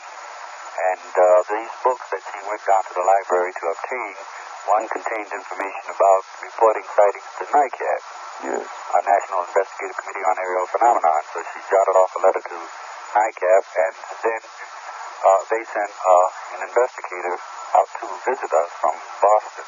They're located in Washington, the headquarters, but they have investigators throughout the country. So Walter Webb, might call him an astronomer, he's a lecturer at Eaton Planetarium, came to interview us. And I found out later that he did this with great reluctance because there was the mention of me having could discern figures inside the craft. Yes. But after arriving later, he said he was very impressed with the sincerity of both Betty and I certainly did respond to Walter when he came to the house. Intelligent young man. I thought, well, I didn't know what was going to come to visit me concerning this kind of a story. Other scientists became interested. They heard of this throughout now that we had reported it to NICAP, and they furnished a newsletter to their subscribers, so that we never volunteered any of this information to any news media because we didn't want this kind of publicity. So these other scientists got interested in it, and they paid visits to us from different states, different areas. And while going over this one day, we must have spent about 12 hours going over this in great depth when they came up with the idea that we realized that from the time we left Colebrook and the time we arrived in Portsmouth was closer to 6 hours than 4 hours, which it should have taken. Yes. Well, we were we hadn't really realized it. Plus the fact that after my dashing back to the car at Indian Head screaming something's going to capture us, Betty's remark later is, do you believe in flying saucers? And we have to understand that when I made this remark at Indian Head and then the series of beeps, the next series of beeps occurred in the Plymouth-Ashland area, and this is approximately 30 to 35 miles apart. Yes. And we could never fill in, we could never think and understand exactly what we had been doing from the first beep to the second beep. Yes. Except to say that while I was driving the car after I ran back at Indian Head, I was driving, and when the second beeps occurred in the Plymouth area, I'm driving the car, and well, I don't know why she didn't tell me or ask me what's going to capture us, you see. Now, yes. Now, along with these scientific inquiries that you were so laboriously and I'm sure interestingly answering, both you and Betty had begun to have dreams. Had the dreams begun by this time? Well, Betty had these dreams 10 days after the sighting in 1961, and they lasted for only 5 days. I see. This is very important because she did not dream of UFOs afterwards. I did not have dreams. You had none. I had not. Betty dreamed for what, 5 consecutive days? 5 consecutive days. And what was the dream like, Betty? You care to tell, Betty? Well, actually, we found out later that my dreams were very, very similar to the information that we obtained under hypnosis. There were some minor differences, and I think probably the most important difference is that in my dreams, I made the occupants, I might say, more human than they were under the hypnosis. Well, now, that leads us. I know that there's a great deal more to the story, but I think what we had better do now is go back to that moment just after the first beeping. Now, in order to do that, if I may very rapidly fill in our audience in the interest of time, Betty and Barney Hill were so disturbed by the dreams that Betty had had. Is that true? Barney had had none. Barney had no dreams. But Betty had had dreams, and you were disturbed by these dreams. Yes. And you sought the help of a psychiatrist. Or a psychologist, was it the first? I think I have to structure this in a proper way. Is after Betty had had these dreams, then it was a matter of her later when Walter Webb came to interview us, telling him and filling in the entire story. She did mention about the dreams. When the other 2 scientists came to inquire about this sighting, she mentioned to them. She had also told me about the dreams. Yes. And my conclusion was that is exactly what you have had. Dreams, nothing more or less. But when they decided that there was a missing period here of approximately 2 hours, also that it was obvious that we both had suffered amnesia at Indian Head, and we did not come out of this amnesiac state until Plymouth. There's something very baffling because this is highly improbable for 2 people to suffer amnesia at the same time. Yes. Well, then this is when and this is a few months after she had had her dreams, we began hoping to find a qualified psychiatrist, preferably a person trained in the medical profession, to conduct this hypnosis. We had an interview with one psychiatrist in Massachusetts, and he, after observing us, said that both of you people, I felt pleased about this because he gave us the assurance that we were not hallucinating and that we were seeing. Yes. But he felt that since the experience was very recent, sit on it for a while and possibly it will open up. The amnesia might open up in a natural way. This would have been very soon after the sighting when we had this appointment with the psychiatrist to conduct the hypnosis.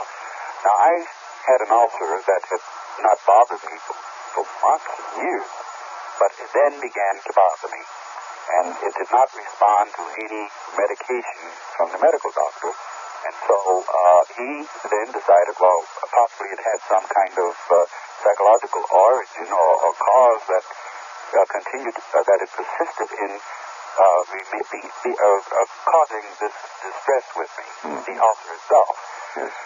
So he suggested, based on some of the things I had told him about my son's teenagers, and they were in another state, and they wouldn't write, and I would get upset because I wasn't getting the kind of correspondence. But Betty would say, well, after all, this is teenagers, and boys don't like to write. But it wasn't satisfying me, and so now I'm telling this to the psychiatrist as a part of why I had been upset, thinking this was the reason for the ulcer. Yes. But I one day mentioned to him how Betty and I had seen a UFO, and as a result of it, it looked as if we both had amnesia at the same time, and then I filled him in briefly with what we knew. So he recognized that this was possibly the cause of my ulcer. 2 people, Betty had had her nightmarish dreams several years ago. That is, they ran for 5 days, but they were still plaguing or bothering her several years later. Yes. My ulcer not responding to medicine, and we are primarily concerned about an experience that had happened in 1961. This is now the latter part of 1963. Yes. Well, he then recommended that that he would establish an appointment with us to visit this psychiatrist in Boston, Dr. Benjamin Simon, a very qualified, prominent psychiatrist, and you might say, qualified to regress one back with the use of hypnotherapy. Yes. Now, it was Dr. Simon who elected to use hypnotherapy because it was a more expedient means. This is what he determined after the consultation. We established an appointment.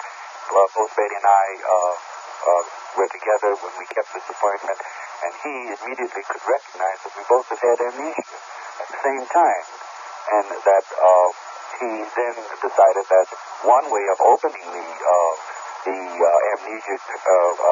amnesia itself could possibly be the technique of regressive hypnosis. All right. Now, at the point at which Dr. Simon began to treat both of you using hypnosis, let's go back now and reconstruct from that first moment on the highway on Route 3 heading south, when you heard those beeps. Rather than go into Dr. Simon's office, I think it would be better now for you to tell us what you now have had opened up to you through hypnosis and through the psychiatric treatment of Dr. Simon. Let's go back to those first beepings and pick up the story from there and reconstruct those missing 2 hours. Well, I first was carried through the experience in a regressive recall by Dr. Simon. Yes. And I also would like to point out that at no time whenever information was being extracted from us while in a deep trance, were Betty and I in the same room together. I would spend maybe an hour in a deep trance telling him, and the doctor would then leave a post-hypnotic suggestion that I would not remember anything that I had told him. And he would do the same with Betty, and this way it prevents us from telling each other what we were telling the doctor while we regressed back to that period. Yes, it's very unusual for one psychiatrist, as I understand it, to treat two people, particularly a man and wife. But in this instance, because of this dual experience, each of you having experienced the same thing, I can see where the course of treatment and where the method of one psychiatrist handling both patients was a logical and an ethical expedient. Yes. Okay. So now, under regressive hypnosis, after returning to the car, while out in the field, it seems as if there was some communication between this object hovering in the sky. I could always remember one person continuing to stay at this plate glass, looking back at me while the others moved away from the glass itself, reaching up, as I described as reaching to a water panel. Yes. Except this one that continued to stare back at me. Now, under regressive hypnosis, it seemed as if I was being compelled to come closer to this craft, actually being told to come close to the craft. Yes. Now, we have to realize that the craft is approximately 100 feet away from me up in the air. It's not on the ground at this point.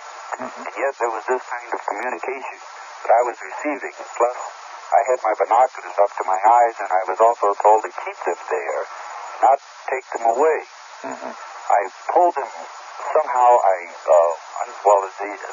tapes of the hypnosis were very emotional, and I screamed and pulled the binoculars from my eyes, and I also broke the straps. Now, I failed to mention that when we returned to Portsmouth, later I was looking at my binoculars, I noticed the strap was broken, and I wondered if Betty had somehow broken the straps, and then I questioned my sons and asked if they had broken my straps. I never knew all those months until now I regressed back to that period standing in the field, and in pulling the binoculars from my eyes with such force, the straps parted from around my neck. So then you were really violently afraid. Yes, and then I dashed back to the car, and then upon entering the car, there was a series of beeps, there was this oblivion where I didn't remember anything. But under regressive hypnosis, where I am made to recall exactly what I am doing, I am driving the car, and I drive further south on Route 3, where I leave Route 3, driving off into a very desolate spot, or part of the mountain section, where there is no car traffic at that time of night. Incidentally, there wasn't any traffic on Route 3, because we have to realize this is after Labor Day, and up there in the White Mountains after September 7th, it is a very desolate part at night. Yes. But So you turned off Route 3. I turned away, I drove off of Route 3 and into a very desolate wooded area. Even under the regressive treatment, can you recall any motive for turning off? Yes, I'm being told to. I'm actually being told. Even after returning to the car, it seemed as if, and I use the words of mine, if there had been damage done to me, it was done at that time I was standing in the field, because it seemed as if even after returning to the car, I'm being directed to drive down to this spot and leave the highway where I made this left turn, and I continue to drive, and then suddenly there are these men standing in the road. Upon getting into this desolate area spot, I suddenly saw a huge orange glow. Now this is interesting because both Betty and I consciously remembered somehow of seeing an orange ball in the road. Yes. But we could never go any further than somehow we could see and always remember an orange ball in the road, and our remark was that, well, it must have been the moon. And then we dismissed it. Yes. But now, under regressive hypnosis, I can see this orange ball diminishing in bright, in from orange as a bright color, into a duller color where it eventually the light is completely out and it's just darkness. And these men are standing in the road, several of them, beckoning for me to halt. Well, the car stopped. Now the car stopped, and I am trying to get it going, and I don't get any ignition. The lights are out. I'm very confused. I'm in a total state of confusion, and I started to get out of the car. I had a tire iron that I had taken from the trunk of the car further back on Route 3 Yes. when we were watching this thing before we had arrived at Indian Head. And I tried to get to that, and the door was open, and there were these men standing by, and I thought, well, are they going to rob me? And then one pulled me from the car, not in a violent way, but more or less as if I was partly complying. And I stepped from the car where they literally dragged me, though I was in an upright position, down and around the car and into the woods and to where there is, I could see the dark outline of a physical structure kind of thing. Now, Barney, can you, for just a moment, can we pause? Can you describe? Are you able to describe what these men looked like? How they were dressed? Well, when I saw them standing in the headlights of the car before the lights went out, they were in dark, similar kind of garment, and I called it a uniform, which I thought as a pea jacket. I also understand, Alan, that in critical situations, we continually try to put things into the frame of reference that we can identify with as a natural thing. Yes. So that I thought of the uniforms being much like a Navy pea jacket. Barney, Yes. may I interrupt just 1 second? Sure. Was the one of these 6 people, creatures on the road, wearing a visor on a cap? No. No. No. But I think that you had told me at one time that in the glass partition up above, as you were looking up, one appeared to have like a cap. A military cap Yes, on. but that you did not now recognize. No, I did not Thank recognize any caps. Thank you. But while in the field at Indian Head, I described one that I was looking with through the binoculars at that continued to stay at this panel glass as having on a military type visor cap. So I was taken from the car, and I actually was very limp. And as I pointed out, dragged toward the woods, and I was being told that no harm would come to me and to keep my eyes closed. And I was then carried up a ramp. This is interesting because Betty had never mentioned ramp in her dreams. I was carried up a ramp where my feet struck against a high rise at the door jamb, where they bumped over this object, and this was sort of a fleeting thing of recognizing that my feet are bumping something, you might say. And there, I opened my eyes just fleetingly, and I could see this corridor. that curved around the inside of the glass where the rooms were on the inner side of the corridor. Yes. I was carried past one door into another door, and there was this room with a pie shape, as I described it, much like a pie with the point of the pie cut off. Mm-hmm. And there was just one table that was very small for my body. I'm about 5'8", where I lied down. I got onto the table myself, and I am continually hearing this voice that is telling me that no harm is going to come to me. It's only a matter of a few tests that are going to be conducted, just more or less remain calm, and it will soon be over with, and I'll be about my business with no damage done. Now, Barney, when you say you continually keep hearing this voice, yes, it's a voice that you apparently are hearing with your mind, but you're not hearing anybody speak, are you? Well, I am hearing it much. Under deep hypnosis, I gave the doctor what I considered an analogy about explaining the circumstance and the situation. Sometimes it's difficult to explain things in abstract terms, to find the words to fit the picture. Yes. But I explained it to the doctor while I was in a deep trance by Dr. Simon, that though I had a sense of awareness in deep trance in the doctor's office, Yes. and he was sitting across from me, once I had been placed into a deep trance, I no longer knew that he actually was sitting across from me, but I knew that somewhere he was surrounded in the room. And I could hear his voice. But I couldn't tell. If I was asked to point out in a direction where the voice was coming from, I wouldn't have been able to tell. I understand. Does this give you the feeling that I'm trying to describe at this time? You definitely did hear with your ears. Well, I could hear. Mm-hmm. Yes. All right. We get into the matter of did they speak English? I don't know. I only know that I knew what was expected of me, and I complied. A sort of a willingness on my part and great fear and terror to comply with the belief that I had been assured that no harm was going to come to me, and I would go along with this and eventually and hopefully to be on my way. In any case, you are totally without a will of your own. Is that it? Correct. This is the best way, is to say I did not have any will of my own.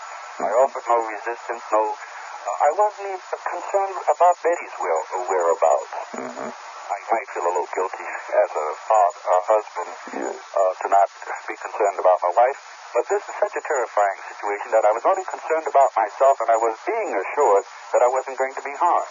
Mm-hmm. So that I was placed on this table where my trousers were removed, and my shirt was pulled up toward my head, which would have made my back, my undershirt was pulled up along with it, where my back would have been bare. Mm-hmm. And I was turned over on my back and my stomach, as well as while I could feel what I called a fingers going up and down the spinal column. I could feel this, and I kept thinking, Alan, when I tell this, I still feel very uncomfortable. Yes, I can tell that as you're describing the experience aboard the craft, that you're very upset, and I sense that Betty is upset too. Is it true? Somewhat. It is. We do build up pressure when we talk about Yes. parts of it. It's not a matter of being on the radio, because you have been on before. Yes. So that it does do something to you, apparently, to recount this experience now. It does. We have a copy also of the tapes of us under regressive hypnosis, and it must have taken a year before Betty and I could sit down and really listen to the entire contents. Now, while in the doctor's office, when he played the tapes back, funneling this back into our conscious memory, this was the reason he decided to record this on tape. Was this the method by which he fed this back to you? This was a part of the method. Mm-hmm. He also used certain post-hypnotic suggestions while we were in a trance, too. Just by way of interest, how long did the entire treatment take from the time Dr. Simon began to treat you until you finished? From January until the early part of July. January through July. Yes. And this was, once every week, or? This was every week. Mm-hmm. Every Saturday morning, Betty and I paid a visit to his office. May I pause for just a moment, Barney and Betty? We'll be back in just a moment to continue this fantastic, fascinating tale told to us tonight by Betty and Barney Hill, speaking to us long distance from their residence at Portsmouth, New Hampshire. Earl Neff is visiting with us tonight. Earl is a noted Cleveland ufologist and documenter, and I have never seen Earl so quiet. On the other hand, you've never heard me shut up to this extent. And I must say that I am enjoying this story as it is told so completely and so rationally by Betty and Barney Hill. Earl, you want to say something? I would like to say that many times people ask me, both on radio or by letter, by phone, where they can learn about things like this. Well, the best way to learn is to go to organizations where these things are discussed. In the Cleveland area, the Cleveland Ufology Project, one of the fine organizations, been in existence for many years, and we meet the third Saturday of every month at 8 to 11 p.m., and this is in Parma. That's about a block beyond Snow Road on Pearl. My name, incidentally, is Alan Douglas, listening to the fascinating tale, a fascinating story of Betty and Barney Hill and their 2 lost hours. I would like very much to convey to the audience my impression at this moment of Betty and Barney Hill. These are 2 extremely intelligent and sensitive human beings. And I find from this experience that I have a tendency to like them. I think that I would find them as friends if I knew them better. Let me say that the story that we are hearing is a story that is documented in the opinion of a noted Boston psychiatrist as being told by 2 people who implicitly believe it. And I think this is very important to remember. Now, back to you, Barney, and this experience of having been physically examined. Did you ever determine in your own mind what it may have been they were looking for, what they were trying to learn from you? No, I have not, Alan. I'd like to just go back and elaborate just briefly on your last remark about callers. This doesn't distress me when you understand why we have released this information. Yes. Number one, after the regressive hypnosis, we then decided that we would never let this go any further. Right. It would all be continually investigated on the scientific level. Well, we have friends, and so we would occasionally tell a close friend in confidence. Well, they have friends, and so they would tell their friend in confidence. And in a military town, the story eventually got out, and it really spread. But this is only by word of mouth. And a reporter in Massachusetts heard of it one day, and he decided to investigate. Is that John Luttrell? Yes. And he called us to ask for verification of what he had pieced together, and we asked him not to write the story. Yes. But the story was written anyway without our cooperation. It's strange. Newspaper people have a kind of a penchant for that. So we then began, this is when the pressure was on us, because we then began getting the misconceptions of the newspaper article. People would ask, well, now when you took a trip to Venus, or when you were on Mars, or what was it like on the moon? Yes. And this upset me very badly because we had never said any of these things. Mm-hmm. And we had another visit with Dr. Simon, and we discussed this thoroughly, and he decided that for our well-being, it would be best for the total documentation to come out, the facts, and this is all we have consented to do, is to release all the facts pertaining to this entire experiment, experience, and the reader would have to make their own decision. So if one can't believe the story, this is only natural. I would find it difficult to believe myself if I heard of this kind of story, so that it is the support of the regressive, the regression back to that period of time, the qualifications of the psychiatrist that it was involved.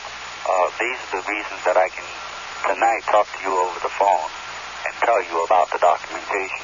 Well, then, in a way, the fact that this story got out has, if anything, strengthened you, hasn't it? the fact that the story got out and then subsequently had to be documented. That is a full story with all of the facts released as you know them and as you believe them to be. This has sort of strengthened you as an individual, hasn't it? Well, I don't know. I think I have misgivings about it occasionally. Sometimes Really? I don't. Yes, sometimes I don't feel too happy about it, and then there are other times that I feel that, well, the story was going to be told. It would have to be told. Even if someone heard about it, it would have been written somehow or another. So these are just circumstances, and this is it. But with this examination, I remembered a tug at my teeth, and this is the way I described it. And also, while on this, in this position of being examined, I opened my eyes again fleetingly because I could hear a kind of noise as if people or someone was talking. I opened my eyes and I looked and I saw these three short men. And this is when I got a good look at the face. And I immediately closed my eyes because what I saw was terrifying by our standards. Yes. It doesn't mean that they were terrifying, you see. Well, how would you describe what you saw? I saw this kind of grayish color. And this is interesting because most people, they know when you saw the little green men, and they were not green men. They were a grayish, metallic kind of gray in color. And I might also say that I'm quite sure they were not wearing a mask, or rather any kind of apparatus over the head for breathing purposes, because I could see what would have been a mouth, a thin line, without a lip muffle, that when parting, when opened, there was a membrane inside that fluttered, really right at the end of the mouth itself.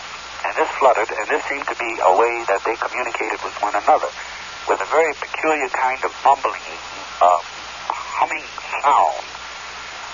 And I also try to give an analogy here is the sound we have heard when someone in a commercial is speaking underwater. We have all been acquainted with that. Yes. In cartoons where you hear something underwater and it has that kind of a sound. Gurgling sound. A gurgling sound. And this was very baffling, and the head was, the cranium was very large, diminishing down toward the chin into a very small chin. And the eyes were very, very distinguishing because they were very large at the front of the face, but only continued back. I did not notice ears. I can't remember seeing ears. Yes. But the eyes continued back where you might say our ears are located, which would have meant that they were quite long and large in size. I said that they were not like an oriental eye, but yet you might say that we would think of an oriental eye. About how tall were these men? They were approximately, I would say, 4.5 to 5 feet in total height. No taller than that. And also that there was the absence of the nose as we understand it, but just the nostrils in two slits. There was an absence of a nose and just a nostrils in two slits. Yes.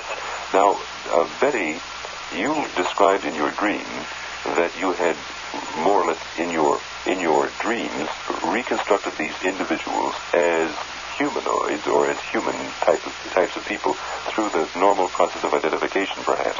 But now, in your regressive hypnosis, how did you envision these people? How do you now recollect them? Are they similar to Barney? Yes. I think probably the most significant factor to me would be the eyes. Now, I'm going to ask Earl Neff, who has a piece of information that neither of you, I don't believe, could possibly know about unless you have been in much closer contact with some NICAP people and some investigators than perhaps we realize. And I think it's very important now, at this point, after this description of these creatures, to have Earl tell us about another experience that took place, I believe, a few years previous to yours in Brazil. Earl, can you very quickly tell Betty and Barney about it? A gentleman by the name of Antonio Villas Boas, and he was a 23-year-old chap. I learned about this through Carl Lorenzen, the woman who heads with her husband, James, heads Afro organization, the oldest organization of its kind in the world. And this incident took place in Minas Gerais, Brazil, at 1:30 a.m. on the morning of October 15th, 1957. It was a very strange event that took place, and it somewhat parallels, in a way, what you folks have experienced. There were 2 nights of manifestations of strange lights near the farm of his parents, and this was near this town of Francisco de Sales in the state of Minas Gerais, Brazil. The first 2 incidents were witnessed by Antonio's brother, Joa. This young man was he was plowing a tractor, he was riding on it in a field near his home, when his attention was arrested by what appeared to be a very bright star. This, again, you see relatively parallels yours there in the beginning. And which he shortly realized afterwards was not a star at all, but a brilliantly lit egg-shaped object approaching at high speed. And shortly it was hovering overhead at an altitude of about 175 feet and illuminated the ground with a bright red light. Antonio, more or less panicked, but realized he couldn't escape the thing because of the soft plowed ground in the field, and so he sat there rooted to his tractor seat, you might say. As he sat there, the object moved again and settled slowly to the ground about 15 yards away, and he got a very good look at it. Now, it looked like an elongated egg, sort of a torpedo-shaped or cigar-shaped, with small purplish lights all over it, a huge red light on the leading end, and 3 metal bars protruding from the end. And on the top of the object was something which rotated at high speed and gave off a sharp fluorescent red light. This began to turn green the moment the object slowed, probably in preparation for landing. But as it slowed, the top became more visible and appeared as a round plate or squashed cupola. 3 props or metal legs emerged from the underside of this craft, and at this point, Antonio was thoroughly frightened and attempted to move the tractor away. And then the tractor quit and the lights went out. Now, this probably is due to electromagnetic force fields. He tried to start the engine, but was unsuccessful. And then he opened the door of the tractor, jumped out, and started running. At this point, he was caught short by something that grasped his arm. As he turned to shake off the pursuer, and he came face to face with a small figure dressed in gray striped suit with a strange helmet which entirely covered the head, showing only the eyes through a faceplate. There were tubes that led from the top of this helmet to a point on a suit at the back of it. Then Antonio pushed the creature and started running, and whereupon he was grabbed by 3 other creatures, all a little taller than the first one. He was then lifted and dragged to the ship. Now, as I remember, Barney, when you were speaking before, they were taking you up on this ramp. They more or less dragged you, and as I recall, too, the toes of your shoe more or less were scuffed. Is that correct? He occasionally called for help, even cursing his captors. Further on, he speaks of where, sometime later, in fact, the door of this object opened. He was in, by the way, I might go back a little ways and state that it was sort of a bed-like thing that he was asked to lie down on, and this was covered with a soft gray material and situated in the center of the room. It was curiously humped up in the middle. It was then, while he was lying down, that he noted the presence of tiny holes in the walls which were giving off a grayish vapor. Sometime later, the door opened, and 2 of the men led a woman into the room and then closed the door and left. Now, the woman is described in this manner. She was about 4 feet 6 inches tall. She was fair-skinned, blue-eyed, and darkly outlined, wide-set, slanted eyes, which gave her the look of an ancient Egyptian painting. Her hair, however, was blonde and nearly white, you might say, and it was short, extending only to about an inch or 2 below the earlobes. This was parted in the middle and turned under slightly. Her face was very broad through the cheekbones, which seemed to be quite pronounced, and taper to a very pointed, small chin. Her nose appeared to be normal, but her mouth was only a slit, completely without lips. She was well formed, and this was quite easy to see as she was completely naked, and all in all gave the general impression of a very beautiful woman. Now, the woman's purpose was instantly obvious, for she set about to seduce Antonio, succeeding twice. After the second act was completed, the woman was called for by the two men and left the room. But just before leaving, she pointed to Antonio, then she pointed to her stomach, then down toward the earth, and to what he thought was the southern sky, and smiled. Then he was given his clothes and all except his cigarette lighter, and courteously taken from the ship. But I thought you should know about this. There's more, but I don't want to take time to tell you. Has anybody told you about this incident at No, all? I hadn't heard of it. Well, I don't know how you feel having the incident related to you, but there are some striking points of similarity, and both Earl and I were talking about this earlier this evening, and Earl pointed out that there could be, in all probability, no way for you to know of this particular experience. I hadn't heard of it.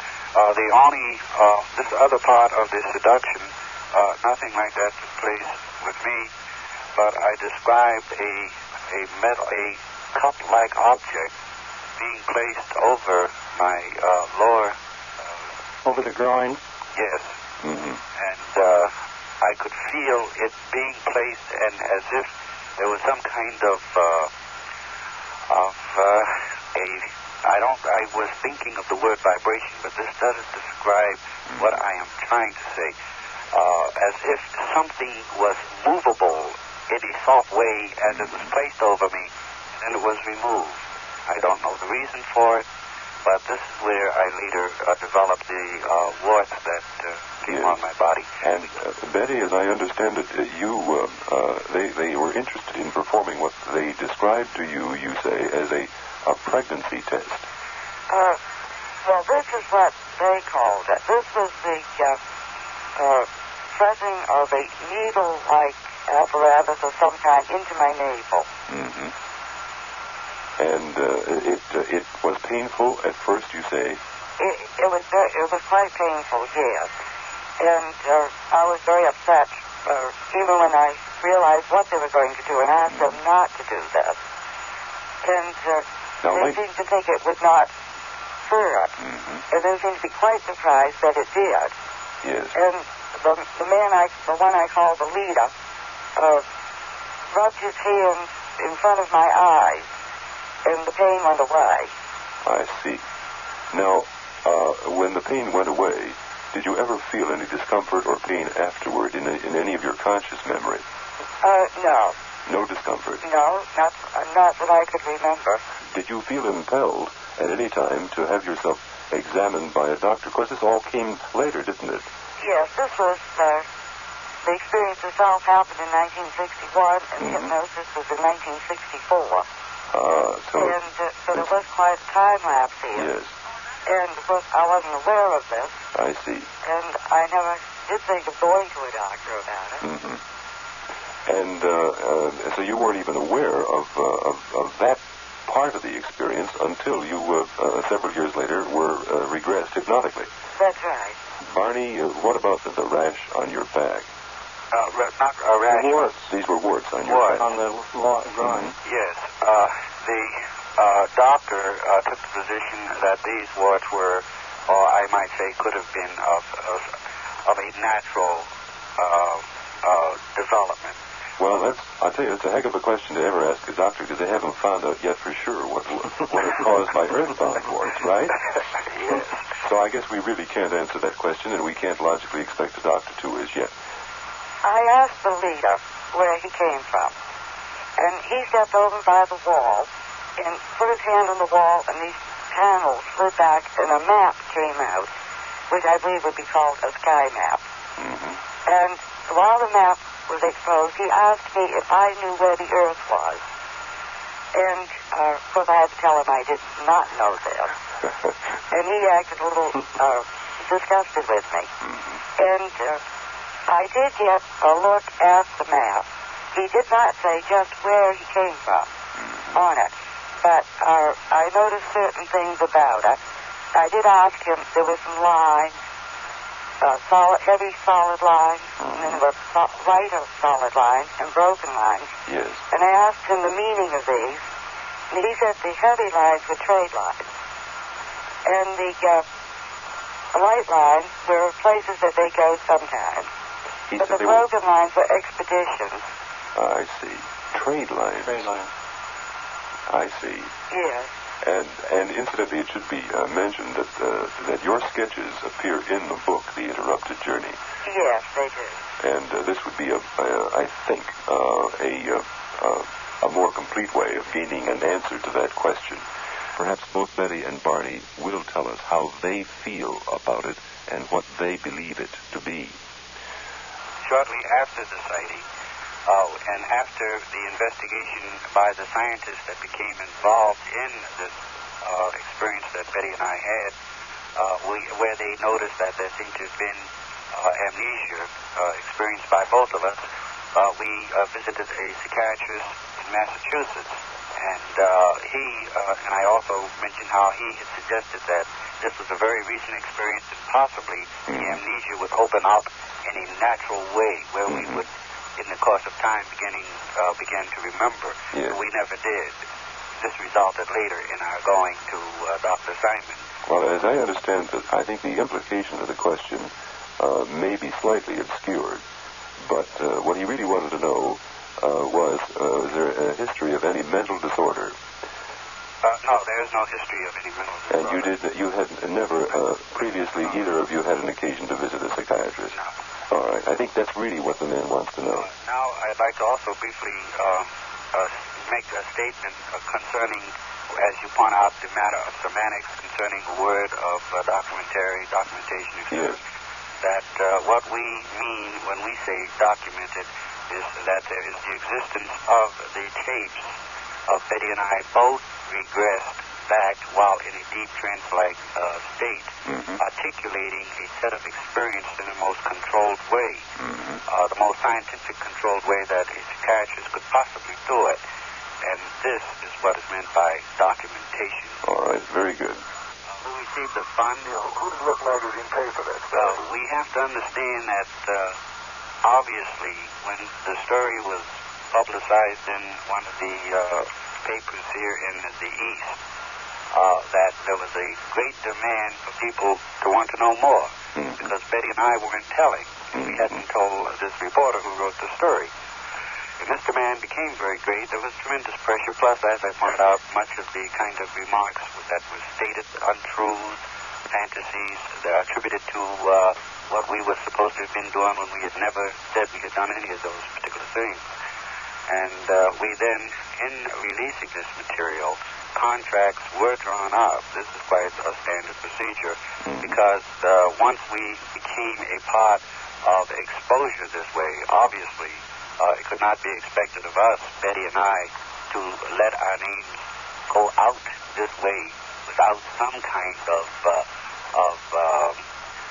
expenses being paid for the efforts. For instance, tonight I am employed. I work for the government as a postal worker, and quite obvious, tomorrow I'll have to be out there delivering my appointed rounds after having been up till 1 o'clock in the morning. Let me point out this too. I think the question is probably well put, but I think it also needs to be pointed out that if I had found myself experiencing this kind of thing in my own consciousness, and if I had been impelled to go to a psychiatrist and to spend some 7 months in psychiatric care, incidentally, I presume that Dr. Simon does not provide a free service to anyone. Betty and I paid for those services for 7 months, where we both were regressed back. This would have meant that both of us were paying the hourly rate. Yes.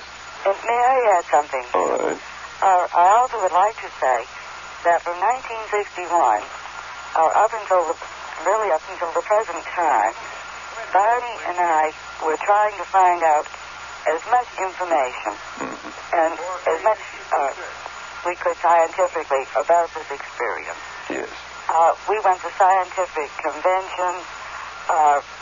We went to scientists, and We spent a great many hours doing this, and not only that, we spent hundreds and hundreds of our own money in our own investigation of this. Well, I was just going to add to that, Betty, that if I had experienced all of this as you have, I would have, and also had the good fortune of having a best-selling author choose to document the experience in a book. I would have no compunction about signing my name to a contract either, and I would hesitate to choose anybody at random in this society who would. Incidentally, I think that the question was well put, and I believe it to have been well answered. Sure. Oh, I didn't discern any noise. Betty, did you? No, I didn't either. When we saw the object coming in towards us, first of all, it appeared like a solid yellow light, like a star. And then as it came in closer, it gave a twinkling effect. When it was coming in towards us, I had the impression that it was slowing down. Also, there was a very erratic flight pattern. And this was another thing that I noticed. That time, there was no change in color. It was the twinkling effect, and then as it came in closer and we saw the windows, we had the impression, I don't know how true it is, but we had the impression that the craft was spinning.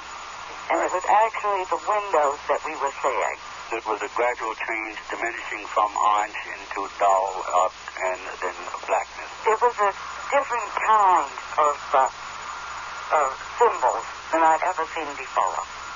There was no resemblance to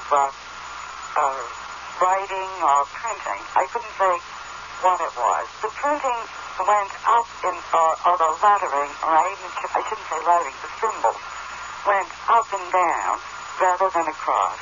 Was the binding, Betty, in any way similar to our books?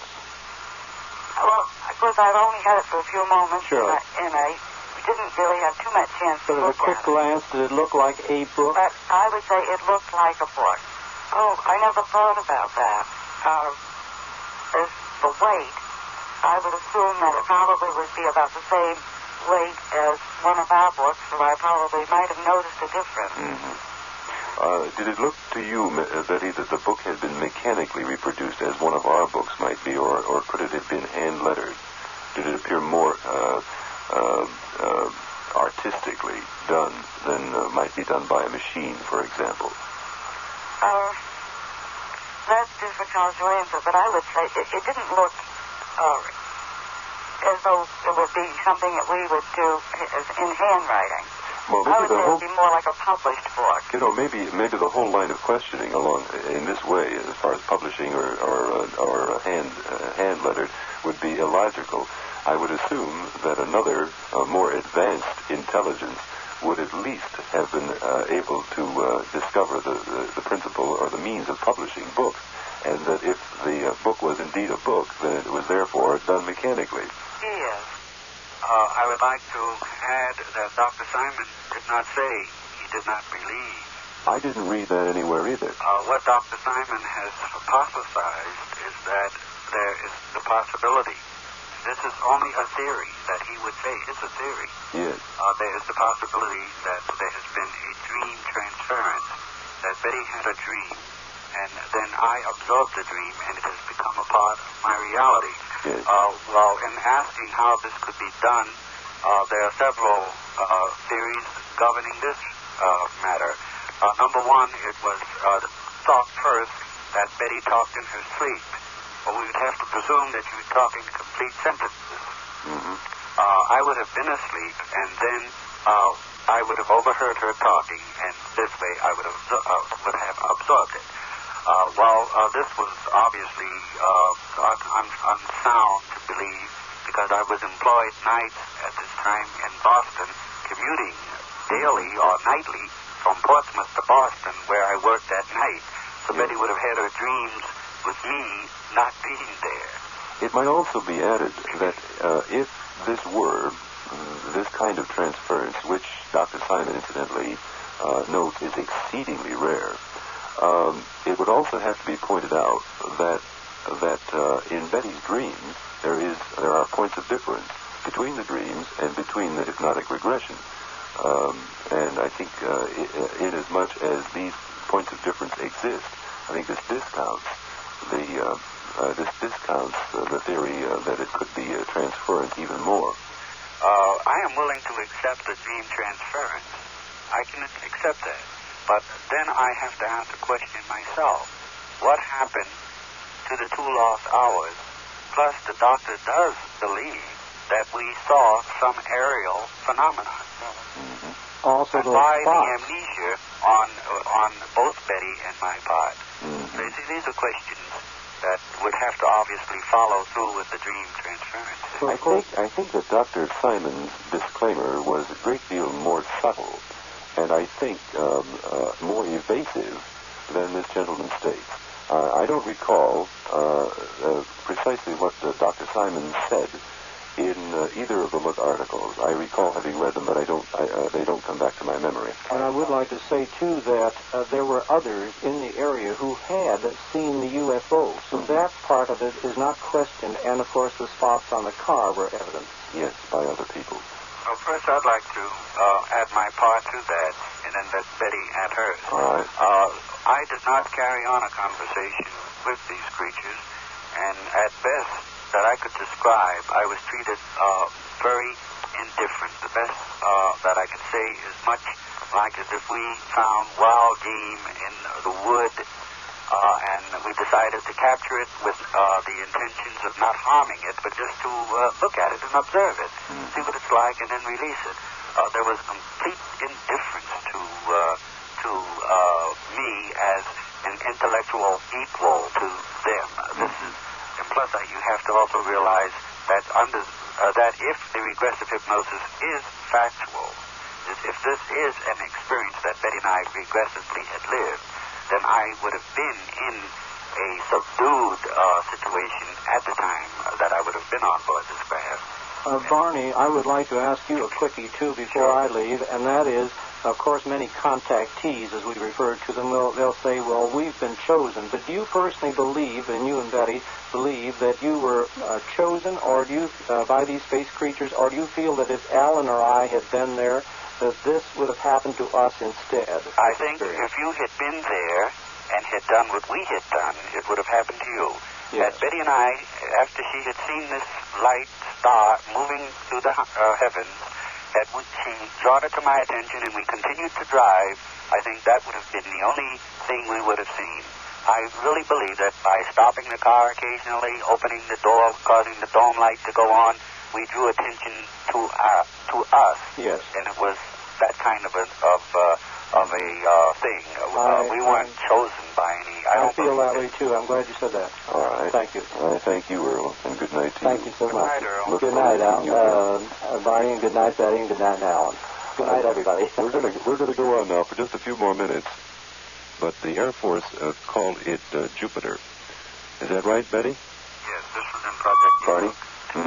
Well, they gave several explanations, I believe, the Air Force has at one time or another. Inversion was one of them, wasn't it? There was a possibility of an air inversion of the planet Jupiter, and I believe that the last report was insufficient evidence. All right. It's interesting to note now that the Air Force has finally signed off. I'm sure everyone is aware of this, and has awarded a $300,000 grant to the University of Colorado, who hereinafter will handle these cases and provide the documentation. As of now, the Air Force is definitely out of the fire, at least where you folks are concerned. Either of you, I think perhaps Betty may be better able to answer that. I think so. I only described the table that I was placed on as being hard. Actually, I could not say whether the walls were steel or plastic or just what they were. But I would say there was some kind of metal of some kind, or it might have been a hard plastic. Were you aware of any color? No. You were It not? was a very barren room. It was barren. Yes, the only thing I noticed, Alan, is that the light system seemed to be of an indirect lighting system, where I did not notice any bulb, but there was just light. I have a couple of questions I want to ask both Barney and Betty, and then we're going to close the program. Betty and Barney, how do you both personally feel? Do you accept the truth of what you believe as the truth? Alan, based on the evidence of the regressive hypnosis, I can only say that now the trip seems like, to me, a continuous trip where there is not the interruption, where it is as if I had taken a trip from here to Philadelphia and am consciously aware of all the places I would pass, or the stops I would make. Then the information you now have as a result of the hypnotic regression seems like almost a fantasy to you. Pardon me? The information that you have as a result of... do I understand you to say now that the entire trip seems now as a whole cloth? Yes. Everything that happened. There's no longer the inner pressures, apparently. My ulcer has, I can say healed because it isn't bothering me. I see. And apparently there must have been something that created this tension that has been dissipated as a result of the hypnotherapy and the therapy used by Dr. Then you accept this? I have to accept it, and Betty? As much as I find it difficult to do. Betty, what about you? I also accept that when Dr. Simon first discussed the possibility of the dream transference, I liked this because basically this was a very frightening, upsetting experience. I would say probably emotionally in the beginning would have about the same effect as being involved in a serious automobile accident. This is my feeling about it. Yes. And so with this dream transference theory, I could say to myself that I could forget it, that it was nothing but a dream. And I kept trying to tell myself this, but I could only do this for a short period of time. And then I had the feeling that I was just kidding myself.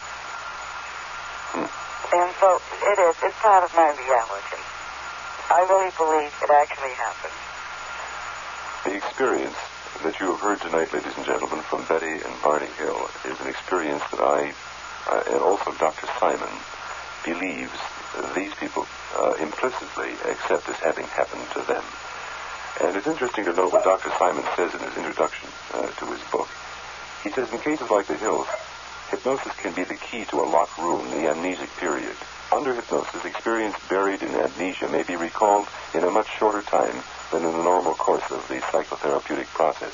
Nevertheless, there is little produced under or by hypnosis that is not possible without. The charisma of hypnosis has tended to foster the belief that hypnosis is the magical and royal road to truth. In one sense, this is so, but it must be understood, says Dr. Simon, that hypnosis is the pathway to the truth as it is felt and understood by the patient. The truth is what he believes to be the truth, and this may or may not be consonant with the ultimate non-personal truth. Most frequently, it is. And I think that's a very interesting note to carry with us as we thank Betty and Barney Hill for this fascinating 2 hours tonight. I am very, very grateful to you, and I hope that if I ever get up to New Hampshire that I'll have the opportunity to meet with you. Alan, I certainly would enjoy having you visit with us. We have a beautiful area here, and we could take a trip up to this section. Betty and I have located the spot. We never knew of this location until after we had been regressed back in that period of time. And now we have found what we believe strongly is the abduction point. And we both came to this conclusion, you might say, as we were going back over this area. And it seemed as if we had been there before, you might say. Yes. Well, I would look forward to that, Betty and Barney. Both of you, thank you ever so much. I know you have an early day starting for you tomorrow over at the post office, and I do want to thank you again. And all best wishes to both of you. Thank you. Thank you. Thank you, Betty. Thank you, Barney, and good night. October 14th, 1969. Marjorie Fish speaking. I think probably the best way to answer your questions is if I send you the material as I have it now. I have only a few copies, and I would like it back after a bit. But this way you could go over the material and decide for yourself what the questions are that you want to ask, and we could go over more of it in much more detail then, rather than starting from scratch. There's quite a bit of material. I hate to write. I'm a rotten feller. But I've done more writing in these last this last year than I think I've done in the previous 20. Much of the material is highly technical, but I'll explain anything you have any questions on later when you have a chance to talk with me on it. There's still a lot that I haven't put into writing, but the writing hits most of the high points of the research.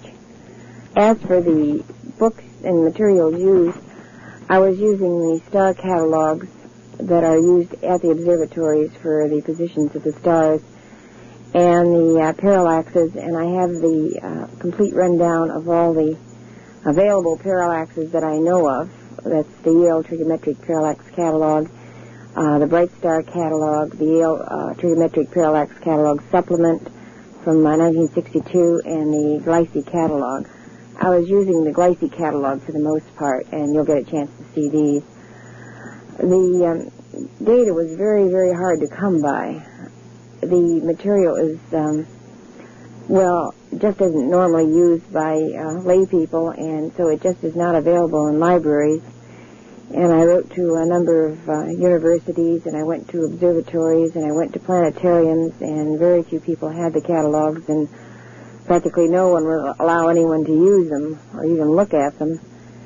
And finally at Perkins, 2 years after I started trying to get this data, I was able to get into the Perkins Observatory through the kindness of the librarian, and she allowed me to look at them. I found which catalogs I needed and hurriedly copied the data because, again, I wasn't supposed to be there, and she was very kind letting me in, and they've been very kind since then. Practically rolled out the red carpet, and it's just made me feel marvelous because I've had this terrific time getting the data.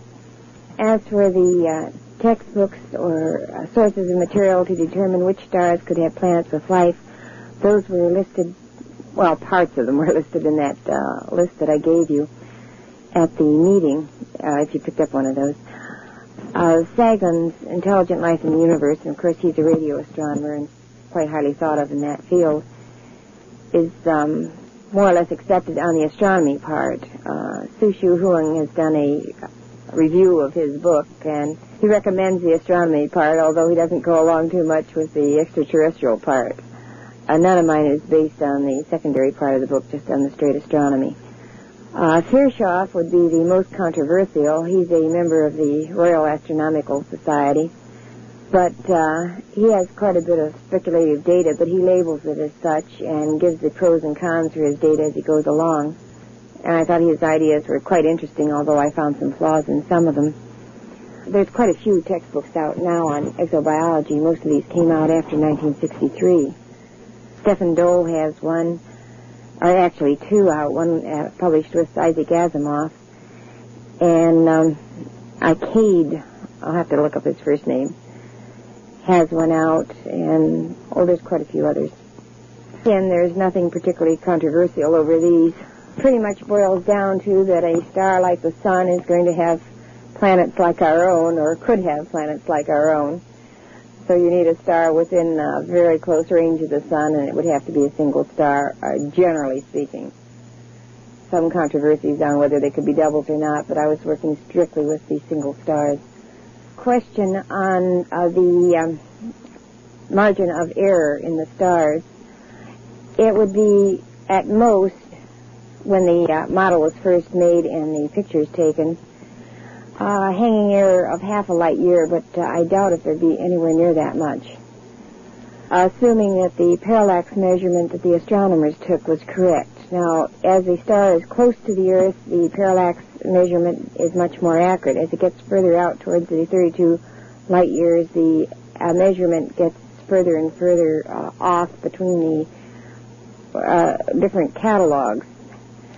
When you get out to 100 light years, you've got quite a margin of error. By the time you get to 200 light years, you better forget it and go to some other kind of measurement rather than the trigonometric parallax.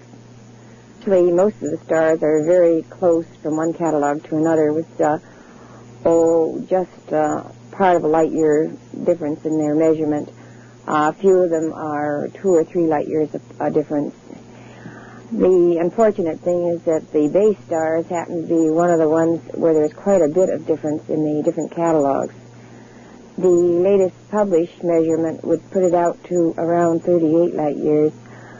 The one I was using before I got that measurement, and when the model was made, I didn't get that measurement until after that model was made, but was at 30 light years, which is the Cape parallax from Africa.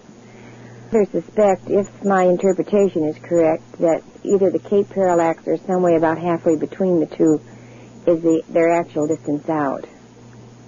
Gliese parallax for that particular star is farther out than that jet, too, and if it is as far as the Gliese catalog states, I would say that probably the pattern is just coincidence.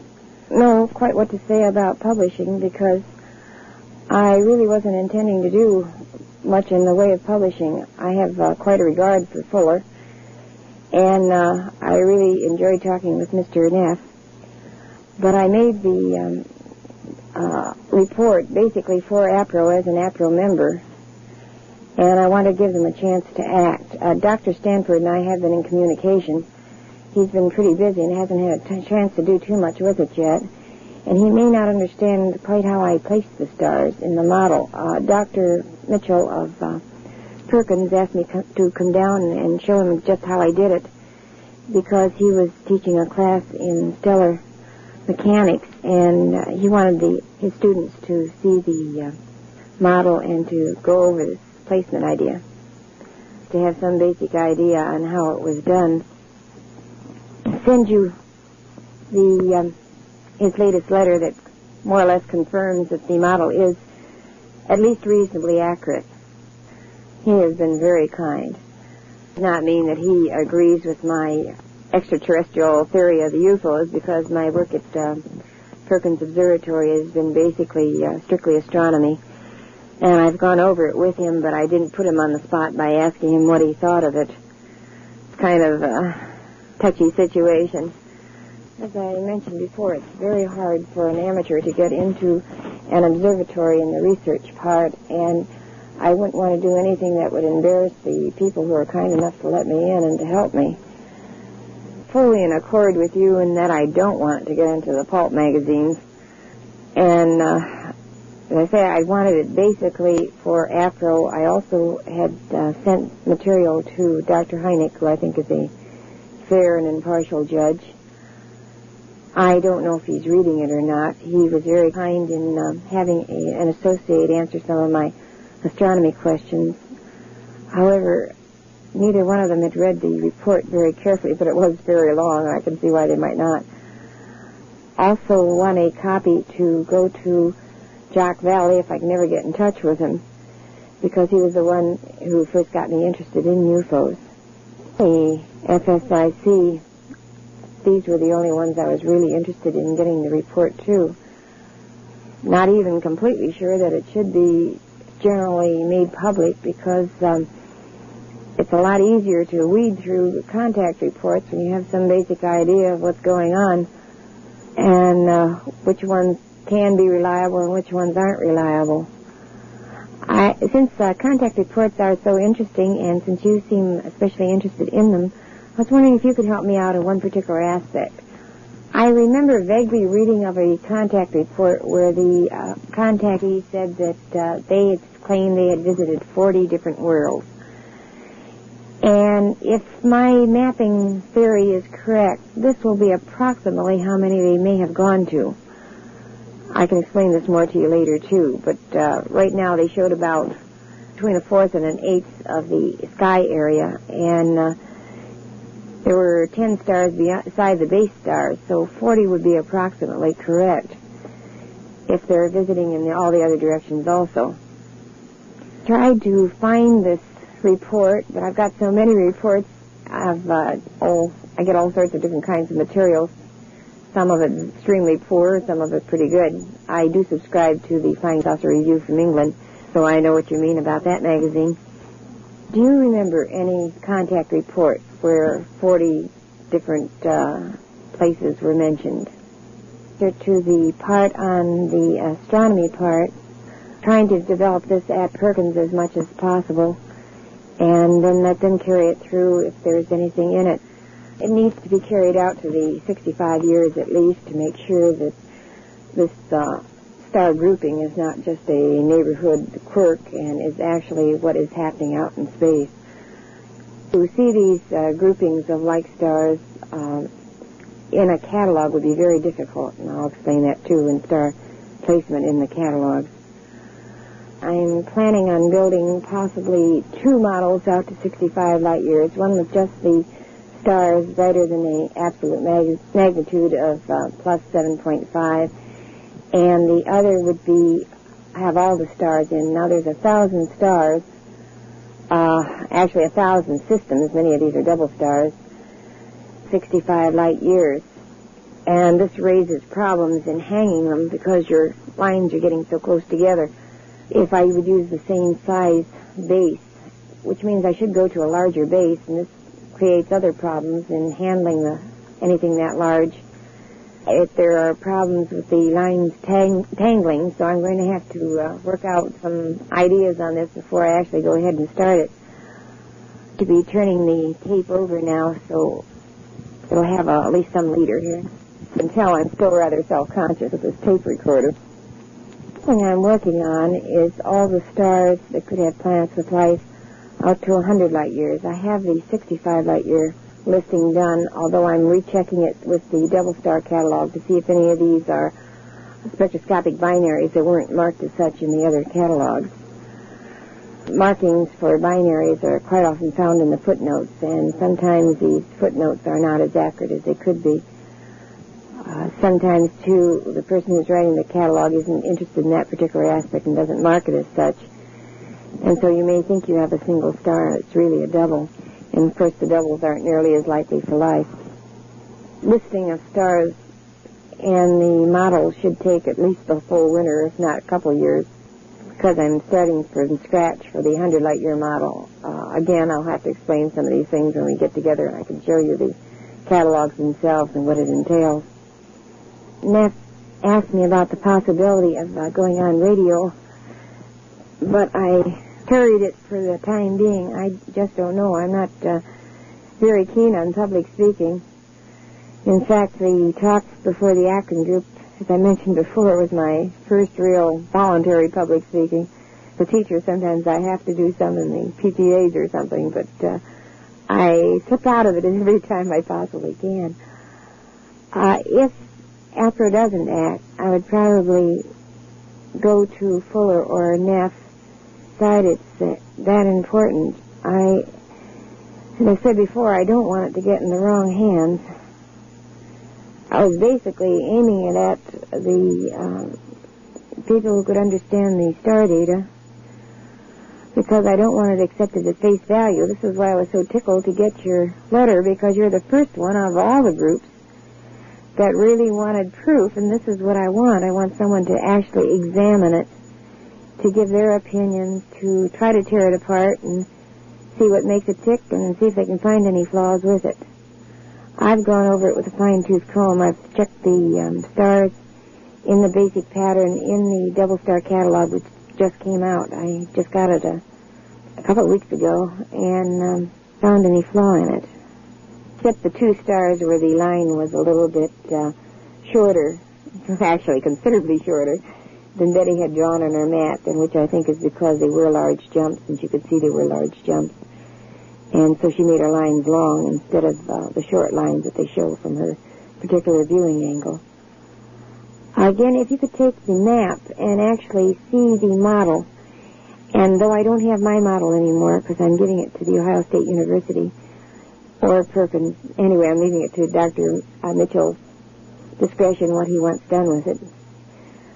My niece has made one for a science fair project, and you could get a very good idea from it. The fact that it is not easy to make a pattern similar to Betty's map and have it be a logical pattern to judge for yourself when you actually do it. Written report is long, rambly, and repeats itself quite a bit. I had originally intended just to make the star catalog, and then I decided I better put a page on it giving what the abbreviations are. Most astronomers know these automatically, and so it's not really needed there. And then I thought, well, I better have a paragraph trying to explain how I did the model. Put it on page by page, not necessarily in the order in which they're now clipped.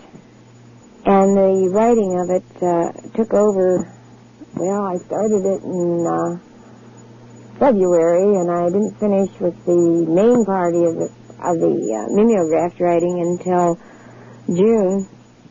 And since then I've been adding pages that I've been duplicating in the copy machine at the Bowling Green Library. So all in all, it's been written over a period of 9 months. These things were suggested by some teachers who were rather interested and read it and felt they didn't understand, so they wanted a little more explanation, and so I added these, but it still is not particularly well organized. So you kind of have to dig to get the information. It's quite a rough draft, and I'm not intending to write a book or anything. The rough draft is going to be it. This was not made for publication. It was made strictly as a research project for ACRO to do what they thought best if they ever act on it. And I assume eventually they will. I have had some communication from them recently that they're considering it, and it looks quite promising. If they understand how the model's put together, it's really not that hard to do. And it would make an interesting project for anyone interested in astronomy or interested in knowing how the near stars do fit together. My qualifications to do this research: I've had one course in astronomy in college about 20 years ago, which doesn't amount to much, except it did show me star placement. And quite an interest in it since childhood. But my main interest has been in biology and anthropology. My degree was in sociology. I went back for my teaching credits later. I also had what amounted to the pre-med course with a great interest in biology. The passion is anthropology. It makes ufology so interesting when you can consider how many different kinds of cultures there might be and add to this a different biological background, which could lead into even more complex and far-reaching cultural differences. Prospects are highly intriguing, to say the least.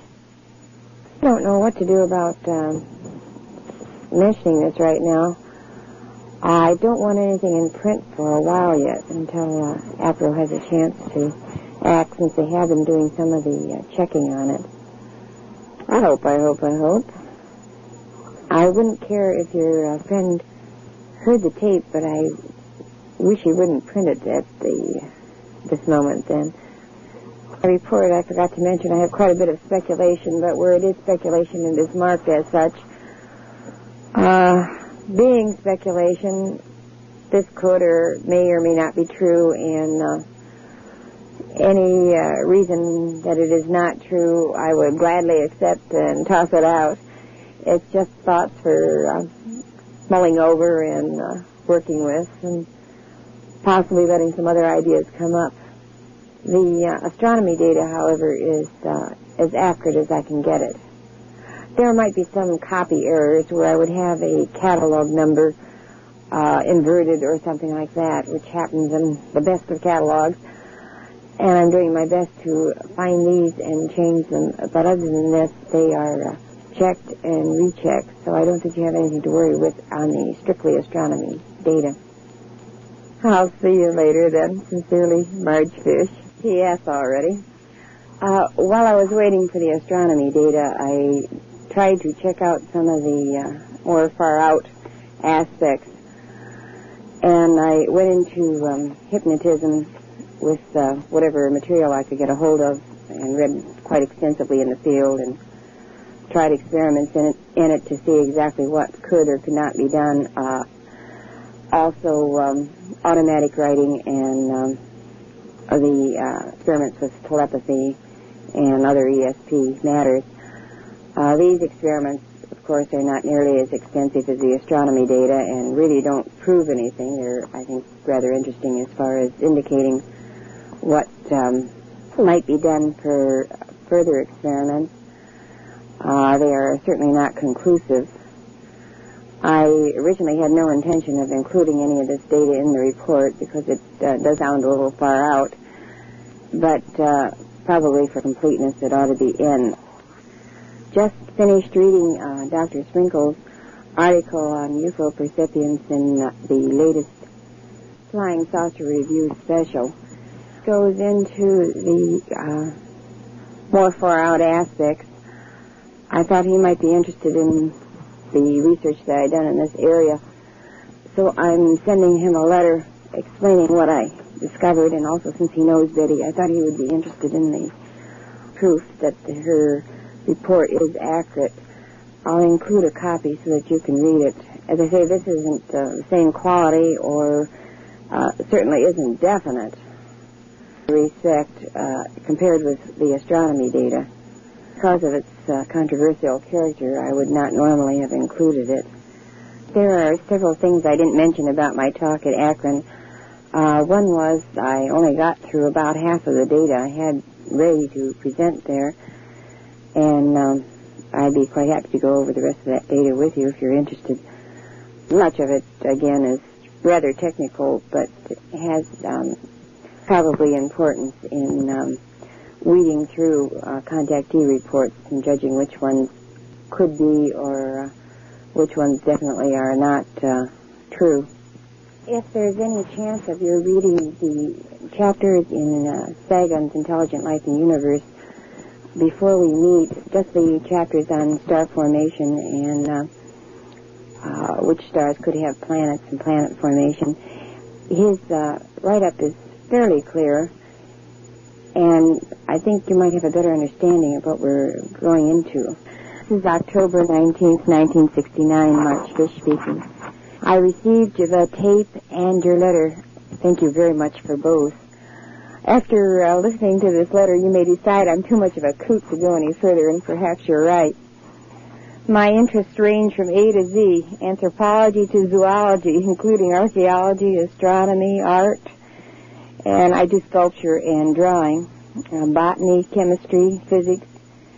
In photography, I do my own darkroom work, and every new media and art must be tried out, and I use things in areas where they aren't normally used. I found that the auto body plastic works marvelously for sculpture, but the aluminum plastic doesn't. So things are always in a mess one way or another. Naturally, I want my work recognized and respected by leaders in the field and want the knowledge gained to be used. But that's the whole purpose of the research. I don't want publicity. I chose the people the copies were meant for with care. APRO, FSIC, Heineck, and Valley are not going to jump at announcing the findings until a careful check has been made. Most of these people either have astronomical background or resources in the field for checking. The only problem is getting them to really look at it and check it out. This has proved much more of a problem than I realized. With a claim like mine, I had expected them to become at least intrigued enough to try to disprove it, then become interested enough to try to follow it through when they could not disprove it. I'm sure of the data within reasonable limitations. I had assumed that everyone in the field wanted to know where they came from. I put in cross-references and extra data so it could be spot-checked in a matter of an hour or two and thoroughly checked in about 2 days, point by point. The model could be built and checked inside of a week. Everything I've done can be checked. Since I've worked out all the methods, these could be followed and redone far easier than the first time, while the method of attack had to be worked out. Star catalogs were used for cross-checking, so things missed by one would be caught in the next. Actually, for an astronomer, spot-checking is very easy if they would take the time. Once it is checked, APRO could take the credit and the headache. APRO is running a contest for the best research, the Dr. Fondas Memorial. Mr. Greenwell wants me to enter it, but I disqualified myself as Dr. Heineck is a judge, and I wrote him before I knew that, for help in the astronomical questions. I wrote Heineck and told him I was disqualifying myself so that he could answer the questions. So I had started the research years before and will be continuing it for years after, probably. It was made as my contribution to APRO research and not as a money-making project. Not that I couldn't use the money. APRO is finally rolling, and somewhat anyway, on checking. I offered to take the material to Dr. Stanford in person this summer and talk it over with him, but he was too busy at the time. This would have been the longest trip I've ever made if he had said it was all right to come ahead. Dr. Greenwald has talked to Dr. Stanford over the phone and said that he thinks it's very promising. Dr. Stanford on the spot, too. I'm afraid I bugged Dapro quite a bit. Betty asked him about it, too, to get it rolling. A copy minus the UFO data was left at Perkins, but I didn't think that any professional astronomer would be interested in that part. But Dr. Mitchell was. He asked me down to explain the model, and I talked the UFO material over with him also. Although he's not a UFO buff, he listened.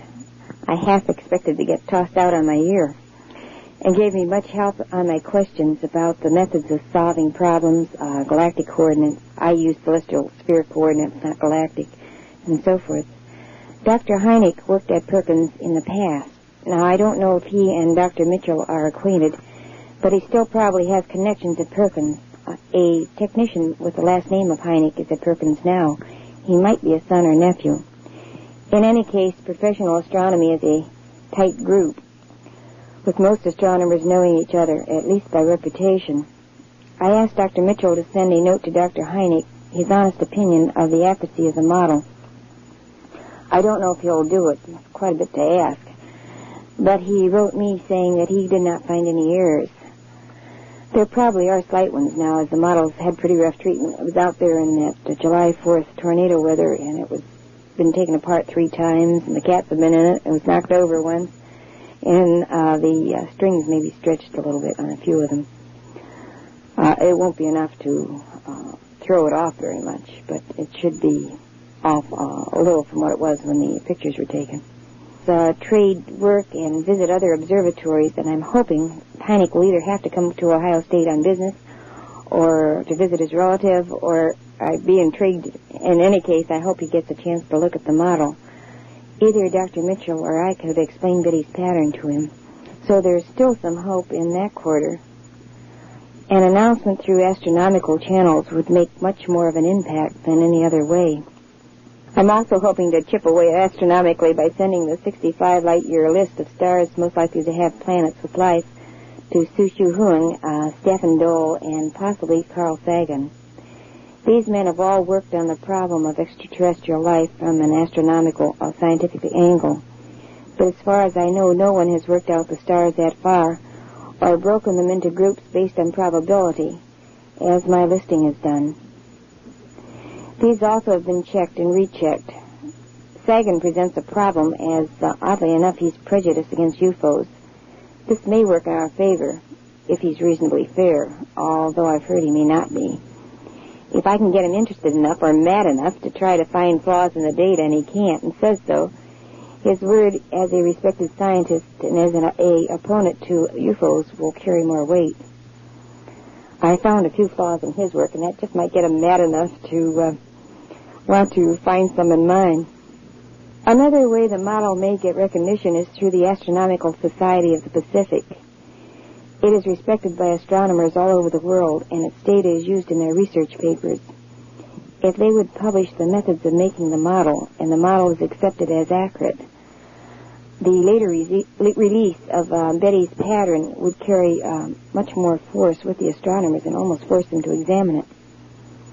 More things to be done yet. A few are to complete my revision of the 32 light-year catalog with more extensive footnotes and cross-referencing, and the additional stars found since 1957. Also, I want to correct the data to the new list that Peter Vandekamp has just put out in the Astronomical Society of the Pacific book in February. I have the older data. There isn't too much change, just a part of a light year on several of the stars and the 2 new stars. But I want it as up-to-date as possible. So I want to extend the catalog of stars possible for life to 100 light years, which means actually a complete revision. Then I want to make a model of these stars to 100 light years. 2 models of stars out to 65 light years need to be made too. Now, one of these would take in all the stars out this far. There are 1,000 systems, or very near 1,000 systems. One of these models would just have the brighter stars, because this could be done much quicker, and then I can check out Betty's background stars to see if we can place them exactly. This would give more proof that her pattern is correct. However, I don't really expect these background stars to be as correct as the stars with the lines to them, because the ones with the lines to them were the ones that her attention was really drawn to. Because I will need cooperation from the astronomers, and premature publicity could cut it off, I must ask great discretion. Most catalogs cannot be bought. They are sent to all the observatories. Professional astronomers get them, but the amateur has trouble and must prove his need and then hope and wait and hope. It usually takes months to come. I was probably indiscreet in reporting it at all at the FSIC meeting. When I first asked to report my findings last spring, something I've never done before because I dislike public speaking, I was excited about the things I had learned in Sagan's book and how they applied to the model, and thought the group would like to know. Betty's pattern had not been definitely placed at that time. But the FSIC is discreet and careful in their reports and would be very unlikely to broadcast it. At least I hope not. I'm especially hoping it will not get into the hands of Baker and Palmer, Mosley, Steger, and John Keel. I've checked the claims of Keel on several points and found they were not what he said. I thought he was often mistaken, but at least sincere at first. Now I feel otherwise. I would like to get it in the hands of objective, critical researchers who, like yourself, demand proof, can act on it, but keep it confidential until the basic work is done and verified by APRO or others. My unsupported claim should not be accepted at face value. This worried me a bit about the FSIC meeting. I had quite a bit of technical data that I thought would be of interest to critical researchers in evaluating contactee reports, and to give additional information on my research showing data limitations and so forth. I was going to show it after the meeting. It's the kind of proof I would have demanded, but Mr. Conduso did not think that anyone would be interested. We didn't have time for it anyway, but that not interested worried me. I do a great deal of reading in many different fields, correlating data that a person interested in just a few fields might not notice. Also, I had expected to find several possible groups like Betty's pattern out of 188 plus random systems. With all these dots, you would expect to find several similar patterns, and thought people would want to check it for themselves. There's only one that really fits, but this was unexpected. It should be made up of stars most likely to have planets with life is the strongest proof that Betty's map represents reality that we have. When I started this research, I did it because it had not been done and I thought it should be checked, but I didn't really expect to find anything. Also, I wanted to know what was out there. I had expected people to want to see and actually judge for themselves, hence the individual duplicated maps. When I run into conflicting information, I usually read both sides carefully, then rig up an experiment to test it, and then decide for myself which is the correct one. This is why your questions are most welcome. I wanted to let responsible people know so that if anything happened to me like a car accident, I have a long drive to work and back every day, the work would not be lost. Also, it helps to vindicate Betty, who I greatly admire. A rather interesting point is the people I had expected to be most interested in finding out proof. The slowest to act and seem the least interested, while those that aren't even interested in the UFO field are the ones that have given me the most help. I'm quite familiar with Fate magazine. I get it fairly often, especially when they have what looks like an interesting UFO article. I read a great deal in the UFO field, even though some of it is pretty far out. I read it so that I know how to comment to people that would talk on these articles that aren't true. You at least have some way of answering them when you've read it. I have written Flying Saucer Review trying to get Valley's address. I've tried to reach him through his publishers and through Dr. Heineck, through forwarding mail at Northwestern University, and through Flying Saucer Review. Apparently he isn't interested and doesn't care to be reached at the present time. Found rather surprising because he was very kind when I first was interested in the UFO field, and it was because of him that I first got started in the field through reading Anatomy of a Phenomenon. Sincerely, Marge Fish. Marge Fish speaking. Dear Richard, I have a few corrections and additions to the talk that we had last Sunday. The main correction is several times when I spoke of reticulum 2, when we were talking about the map and the numbers that you had drawn on the map, I spoke of it being reticulum 2 because I was looking at your number 2, and I meant reticulum 1, which was your number 2. This sounds very confusing, I'm sure. But twice I said reticulum 2, and I knew that from the context of what I was talking about that I meant reticulum 1. And I think it was because I was looking at your map, which must have had number 2 at the reticulum 1 star. Another error was when I said that 107 Pisces was a G star. It is a K star. K ranges from KO to, I think, K2, depending on the source of the information. But actually, it is a bright star. It is in one of my Group 1 stars. Other than that, the speech stands pretty well. I've had some other answers to some of the letters since I've spoken to you, and the most important one came from Mrs. Apfel, who is Dr. Heineck's assistant. She wrote to give me some more information when I sent in my last batch of papers there, giving me Su Shu Hung's address and another source for checking spectroscopic binaries. Both of these should be quite useful. I was very, very happy to get the letter. Apparently they are reading at least some of the material that's coming in, which makes me feel much better. Su Shu Hung is, I would think, about the world authority on the planets that could have life and the stars that could have planets with life, since he does much of the original research on this. And so if anyone could spot errors in my papers, he would be one of the best ones to do it if he will do it. I just looked up 107 Pisces, and it is generally called a K1 main sequence star. This is using the, I don't know exactly how to pronounce the name, Haskek, I think, catalog. Carlos, Jaschek. He's the astronomer from the La Plata Observatory in Argentina. Actually, the Observatorio Astronómico de la Universidad Nacional de La Plata.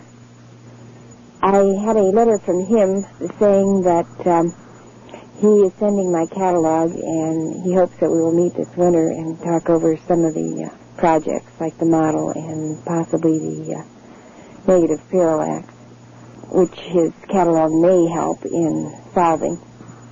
Actually, if Lee's theory is correct on negative parallax, it will be a combination of the Flash catalog and the Gliese catalog that should be able to solve the problem by taking the odd stars in the Gliese catalog and checking them out through this catalog using the Morgan-Canaan system. We should be able to spot which of these look like regular main sequence stars but are subluminous. So this may be a productive field. Of course, this is too early to tell because the correlation has not been done yet. But it should let us know one way or the other. I did not give a very good chronological listing in our talk last Sunday, so I'd like to go over that right now. I believe I read Interrupted Journey in the summer of 1966. And as I said, I wasn't too much interested in UFOs at that time, and I didn't give too much credence to the story at the time either.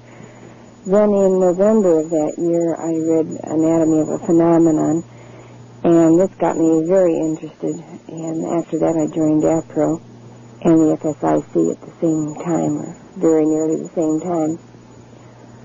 I wrote Dr. Valley the following May, and at this time I was already thinking about Betty's map and had gone over the story somewhat because I had asked him at this time if there were any maps that were done from a point of view outside of our solar system, and this was asked to check out Betty's map. I actually didn't expect there had been any done, but I thought it would be worthwhile checking to know whether to make my own maps or not, and he replied in the negative. So it was the spring and summer of 1967 when I first started to try to get the data, and didn't have any luck. Actually, it was the summer of 68 before I was able to get the star catalog. So there was about a year and a half that I was looking for the material. During this year and a half, I did a lot of reading on astronomy, and I read Sagan's Intelligent Life in the Universe and Fairchild's Life Beyond the Earth, which I had read a couple of times, and I wish to read again. It has quite a bit of very detailed material in it. I also did the research on hypnosis and the experimentation on hypnosis and thought transference and so forth that I wrote about in my letter to Dr. Sprinkle. This, of course, was not very definite. The information on hypnosis is very contradictory, and I found that with myself I could do only certain things with it, and with certain other people it worked very well. In many respects it does not work with me, and I didn't know how good a subject Betty was, or what circumstances it was done, and so forth. So it was rather inconclusive. In the thought transference experiments, they were higher than just guessing. In fact, thought transference between certain pairs of people was quite high, and there was no chance of signaling or having it hoaxed, because I was one of the participants in one of these sets of thought transferences, and I know that I wasn't even looking at the other person, but I was receiving quite well. This was using the ESP cards. I don't send well, however. But in the other kind of ESP phenomena, such as prediction, moving objects, and so forth, it was strictly at chance level. It was during this period, too, that the many trips to Toledo were made to get the material for the 16 light-year model, and the model was done with the inconclusive results. In the spring of 1968, Connie made her 16 light-year model in the cube format with the wire screening or wire hardware cloth as the top and bottom.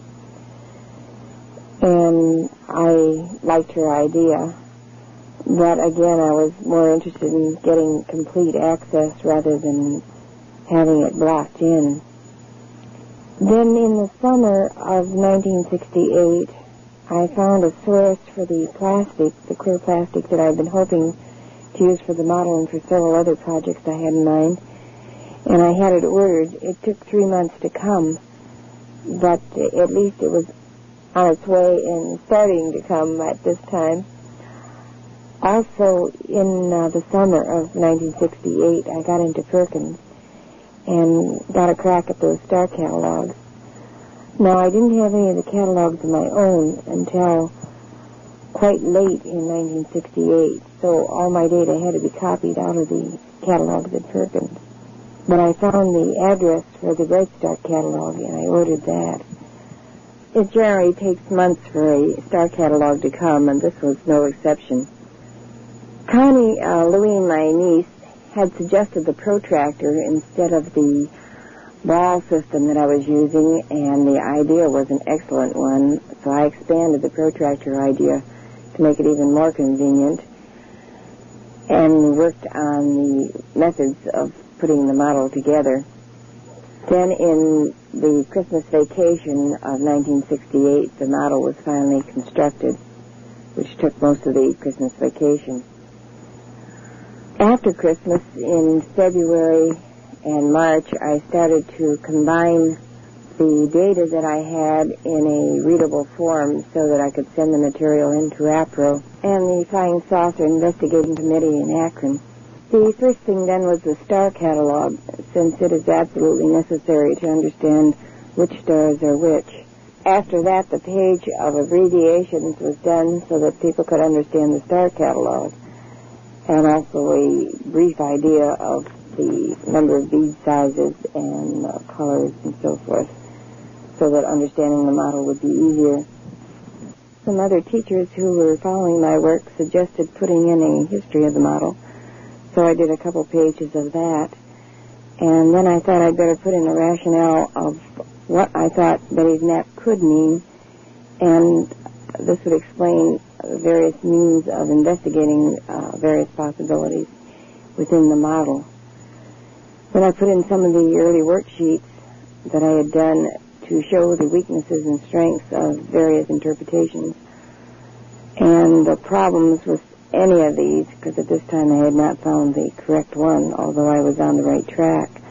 I had reached the conclusion that there were many stars that could have planets with life.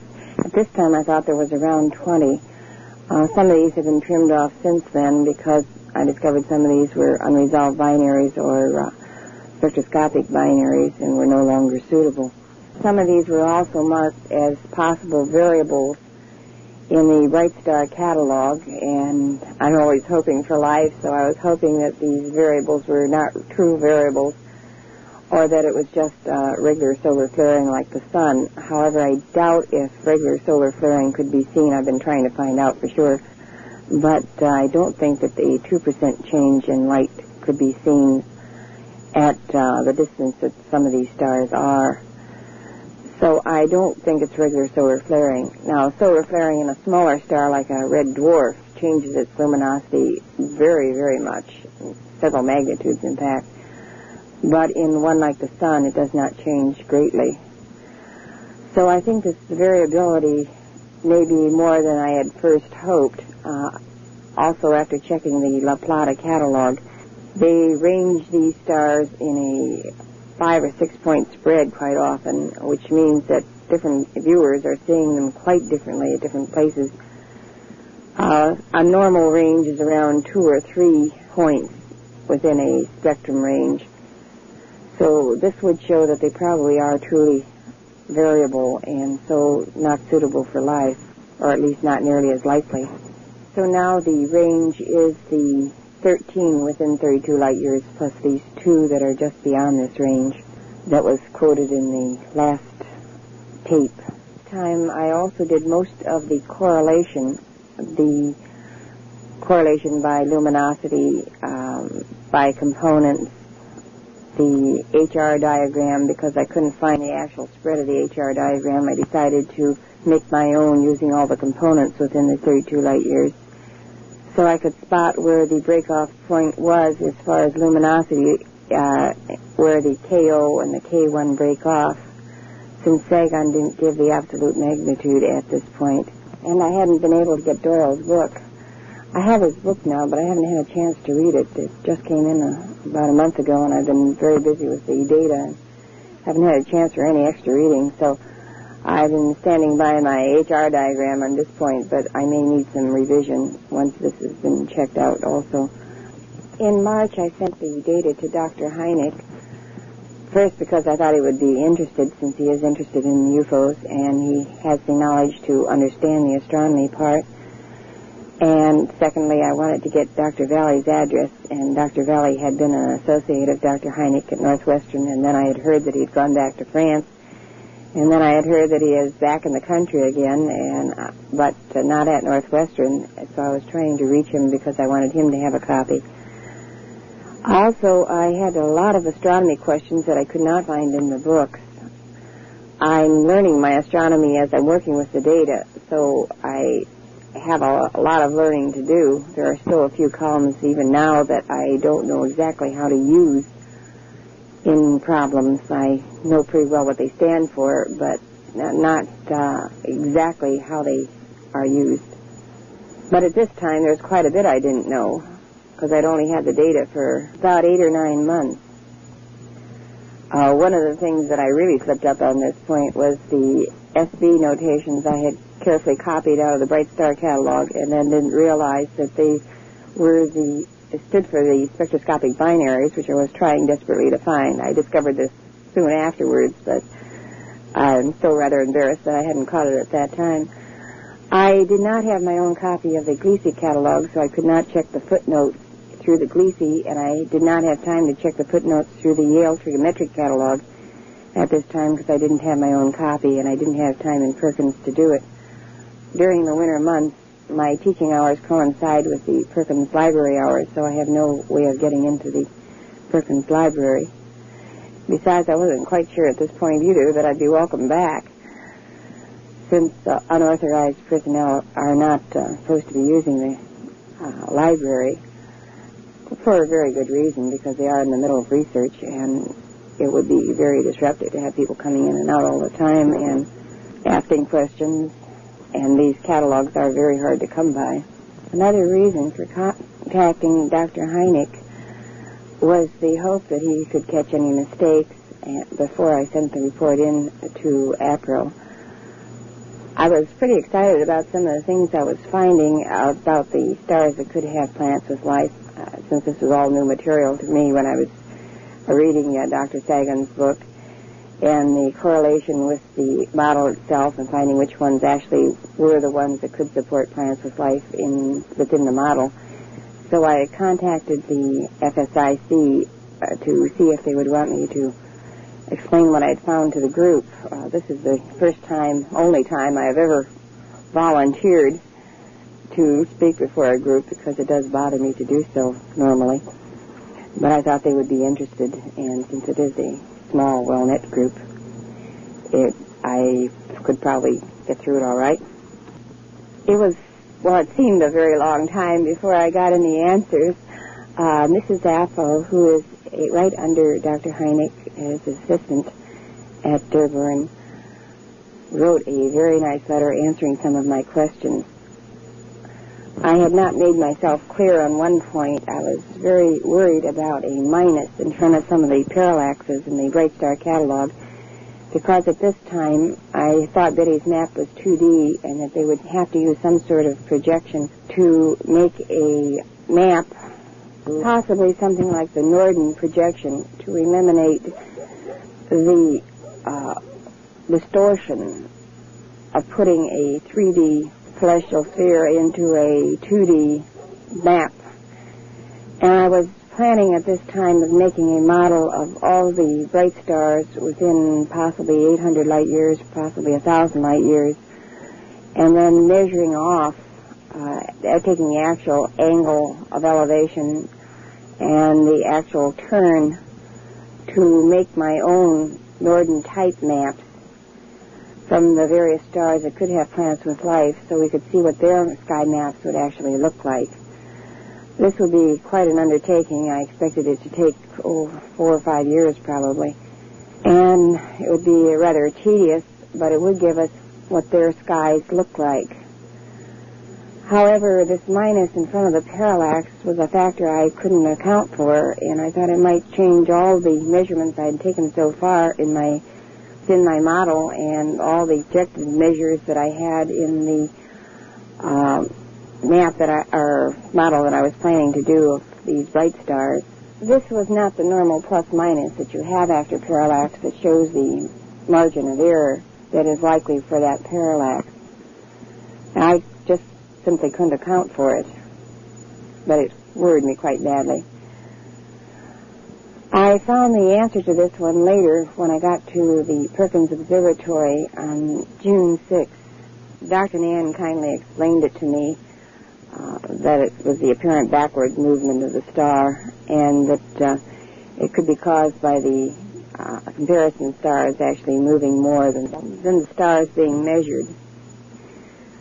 This raised my curiosity about negative parallax and made me much more receptive to anything I read on negative parallax. So I was very interested when I came across Vasilevsky's article on parallax and the problems of parallax.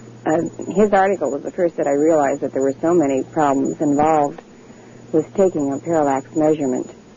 It was quite an eye-opener and very, very interesting. The exact title of the article is The Accuracy of Trigonometric Parallaxes of Stars by S. Vasilevsky. It is from the Lick Observatory, bulletin number 206. And it is a survey of the literature. This review was conducted in December of 1965.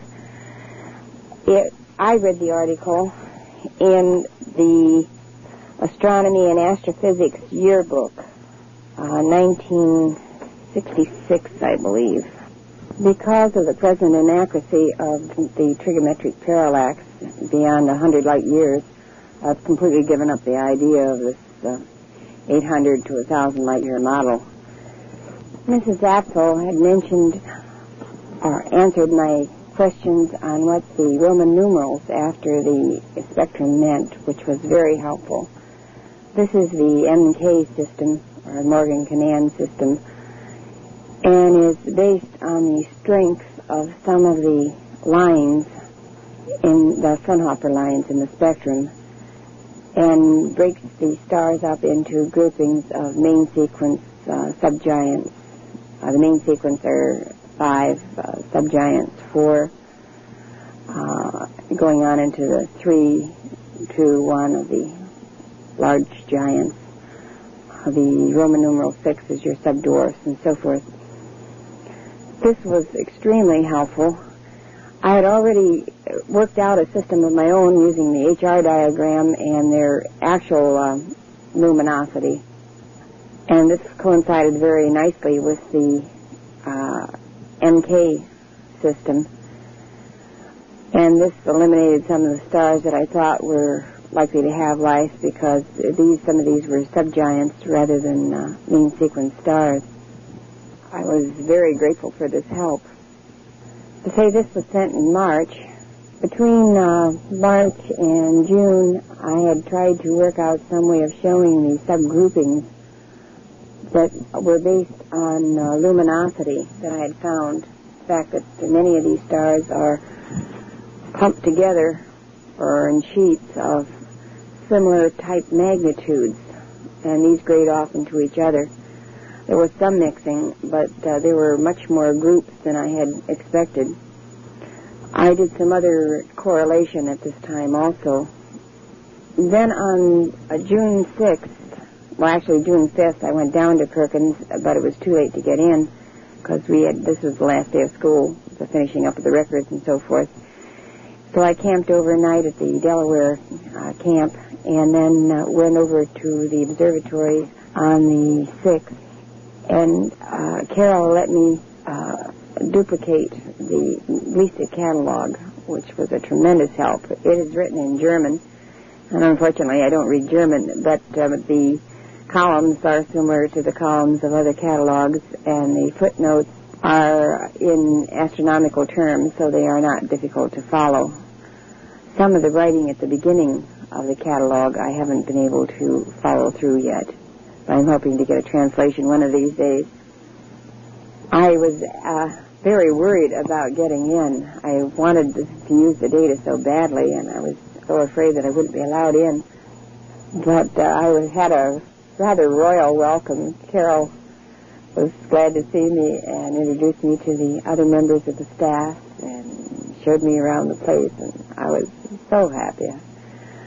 Dr. Canaan at this time also looked up Epsilon Eridani to me, which is marked as a spectroscopic binary in the footnotes of the Bright Star catalog, but I knew it was one of the stars studied in the Project Ozma, and I was surprised that they would study it if it was a spectroscopic binary, because they said it was a single. And it turned out to be an error in the Bright Star catalog, which is extremely easy to do. I'm still catching some of my own errors. When you're copying column after column of numbers, it's very easy to get in the wrong column or transpose numbers or other copy errors. And he found this in the Batten catalog, which was just issued. So this was my first contact with the spectroscopic binary catalog. I wasn't able to find it in subsequent visits to Perkins because it was in use, so I wrote to Alan Batten later to see if I could get my own copy, which he very kindly sent. The evening of June 6th was my first trip to Akron to the FSIC meeting. Using the directions that Mr. Conduso gave me, I had no trouble at all in finding the place. So the 6th was a very eventful day. After I got home, I started correlating the data, and at this time, within just a few days, I just sent APRO their copy of the data I had at present, and I'd written that this would probably be the last that I would send until I had the 65 light-year model, that I didn't think that it could be pinned down exactly. And 2 days after this, I discovered the correct viewing angle, and everything started fitting into place very neatly. I still was considering Delta and Gamma Pavo as the two end stars on the exploration end stars, the lower ones. But I wasn't very happy with these. I hadn't been all along because they are probable variables. I learned, too, that one of these is a group 4 star, or usually classes that, although sometimes as a 5, which means that it is, this is the MK group 4 and 5, 5 being main sequence, but 4 being subgiant, which would put it as rather unlikely for life. So I thought that possibly at this time, if I could make a model of the stars in this area, since all the other stars fit in so beautifully, that these two should fit in beautifully too, if I could find the stars just outside the 32 light-year range that could be gone to instead of these. This would mean taking in the two next closest stars that would be gone to from Zeta to Cana. So I made a model of this area of the sky.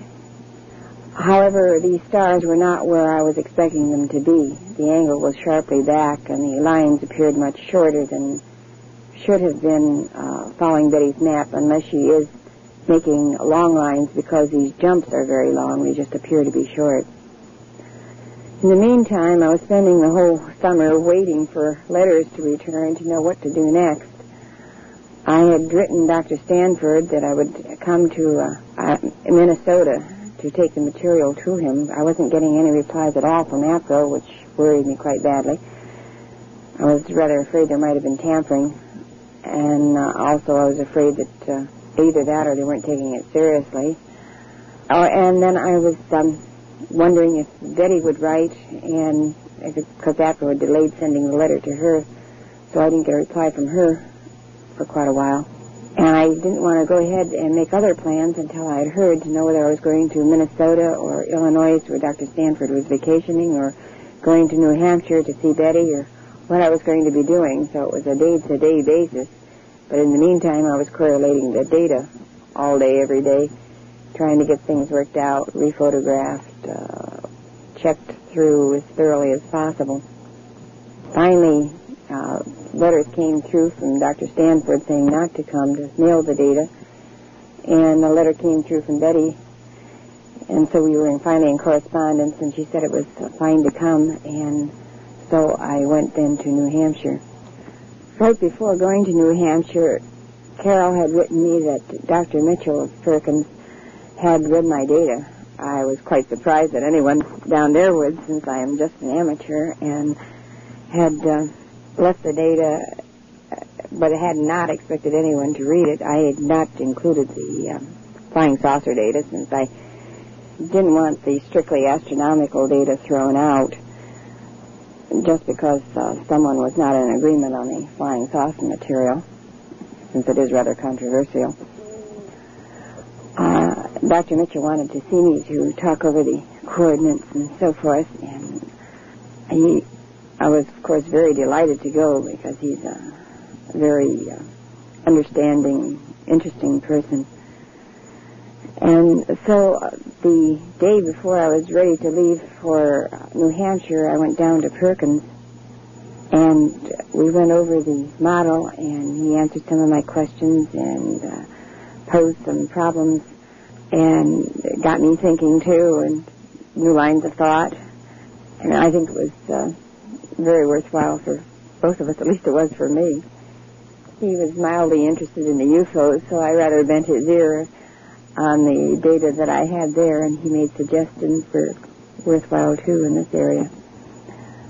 On the way home, I stopped in at Bargain Fair, Mr. Wiggs, and picked up the colored pictures that I had done of the model, and then put those together on the stereo slides, which takes a lot of matching, and sent a copy back to Perkins, because I had made several sets. One I had intended for Perkins, and one for Dr. Valley, if he ever writes to want them.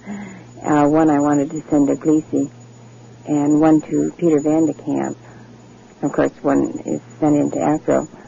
Since Gleesy and Dr. Van de Kamp are the two working, that I know of anyway, that are working mostly on these near stars, and they would be the ones that would be probably most interested in seeing the model. Betty has a copy also.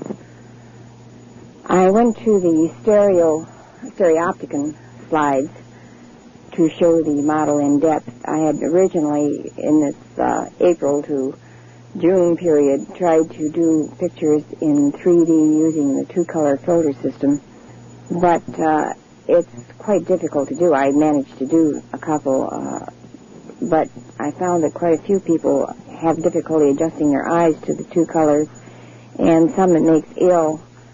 And there was a great deal of trouble getting filters that were pure enough, and then getting a mimeograph sheet that was pure enough to make the colors work. So I gave up this idea, since the colored stereopticon shows it much better. You can get a better idea of the actual colors of these stars and sizes and so forth. And it's far simpler. The only problem is to get stereopticons to view them with. Anyway, on the 4th and 5th of August, I saw Betty, and then saw the pictures that David Baker had drawn, and then started home. On the way home and the few weeks before school started, I was correlating the data then that I'd gotten from Betty. I sent in the summary sheet then to APRO, but waited until I got Betty's okay before I sent in the balance of our interview to make sure that I had not misinterpreted anything that she had said, and that she agreed that this was an accurate account of what our interview consisted of, since the tape recorder wasn't working properly. Or rather, I probably wasn't working the tape recorder properly. Just blame it on the tape recorder, of course. Mr. Conduso had set up October the 3rd as my speech for the FSIC meeting, so I was busy working on slides and pictures for this, so I rephotographed the model. The original photographs, the colored stereopticon pictures, were taken before I had found Betty's angle. Luckily, one of them shows it fairly well, but this was just coincidence, and the angle is much higher on this picture than the actual view angle is. Actually, I can't photograph it from Betty's exact viewing position because it hits the frame. It's quite low and hits the frame in two places, and so does not show the correlation in the best possible way. 2D pictures are very hard to interpret because you can't tell which is a small K-star close or a large K-star in the background, since they both would have about the same diameter on the slide. I had at this time also to completely repaint the model. It was out in the July 4th tornado that touched down just a few miles away from us. And of course, we had high winds and high rain. The model had been knocked over several times. The cats had gotten into it, so I had to recheck most of the stars' positions and repaint all of the stars before I could take it into the meeting, and I wanted to take it to Perkins the following day so it could be used there, as I want the data used. Because I had wanted as little blockage as possible for photographing and for viewing the model, I had used a very thin, delicate wood for the original frame. This had not weathered very well, too, so the frame itself had to be completely remade before I could move it. The plastic on the bottom was breaking because the frame was not supporting it, and I was afraid that the model would not hold up. Thanksgiving vacation the year before, I had made a quick, very small mock-up of the brighter stars in the 32 light-year range to see if I could find a pattern using them, because I couldn't wait till Christmas, and I knew it would take the whole Christmas vacation to do the full model. This small model I had taken to Betty's, but the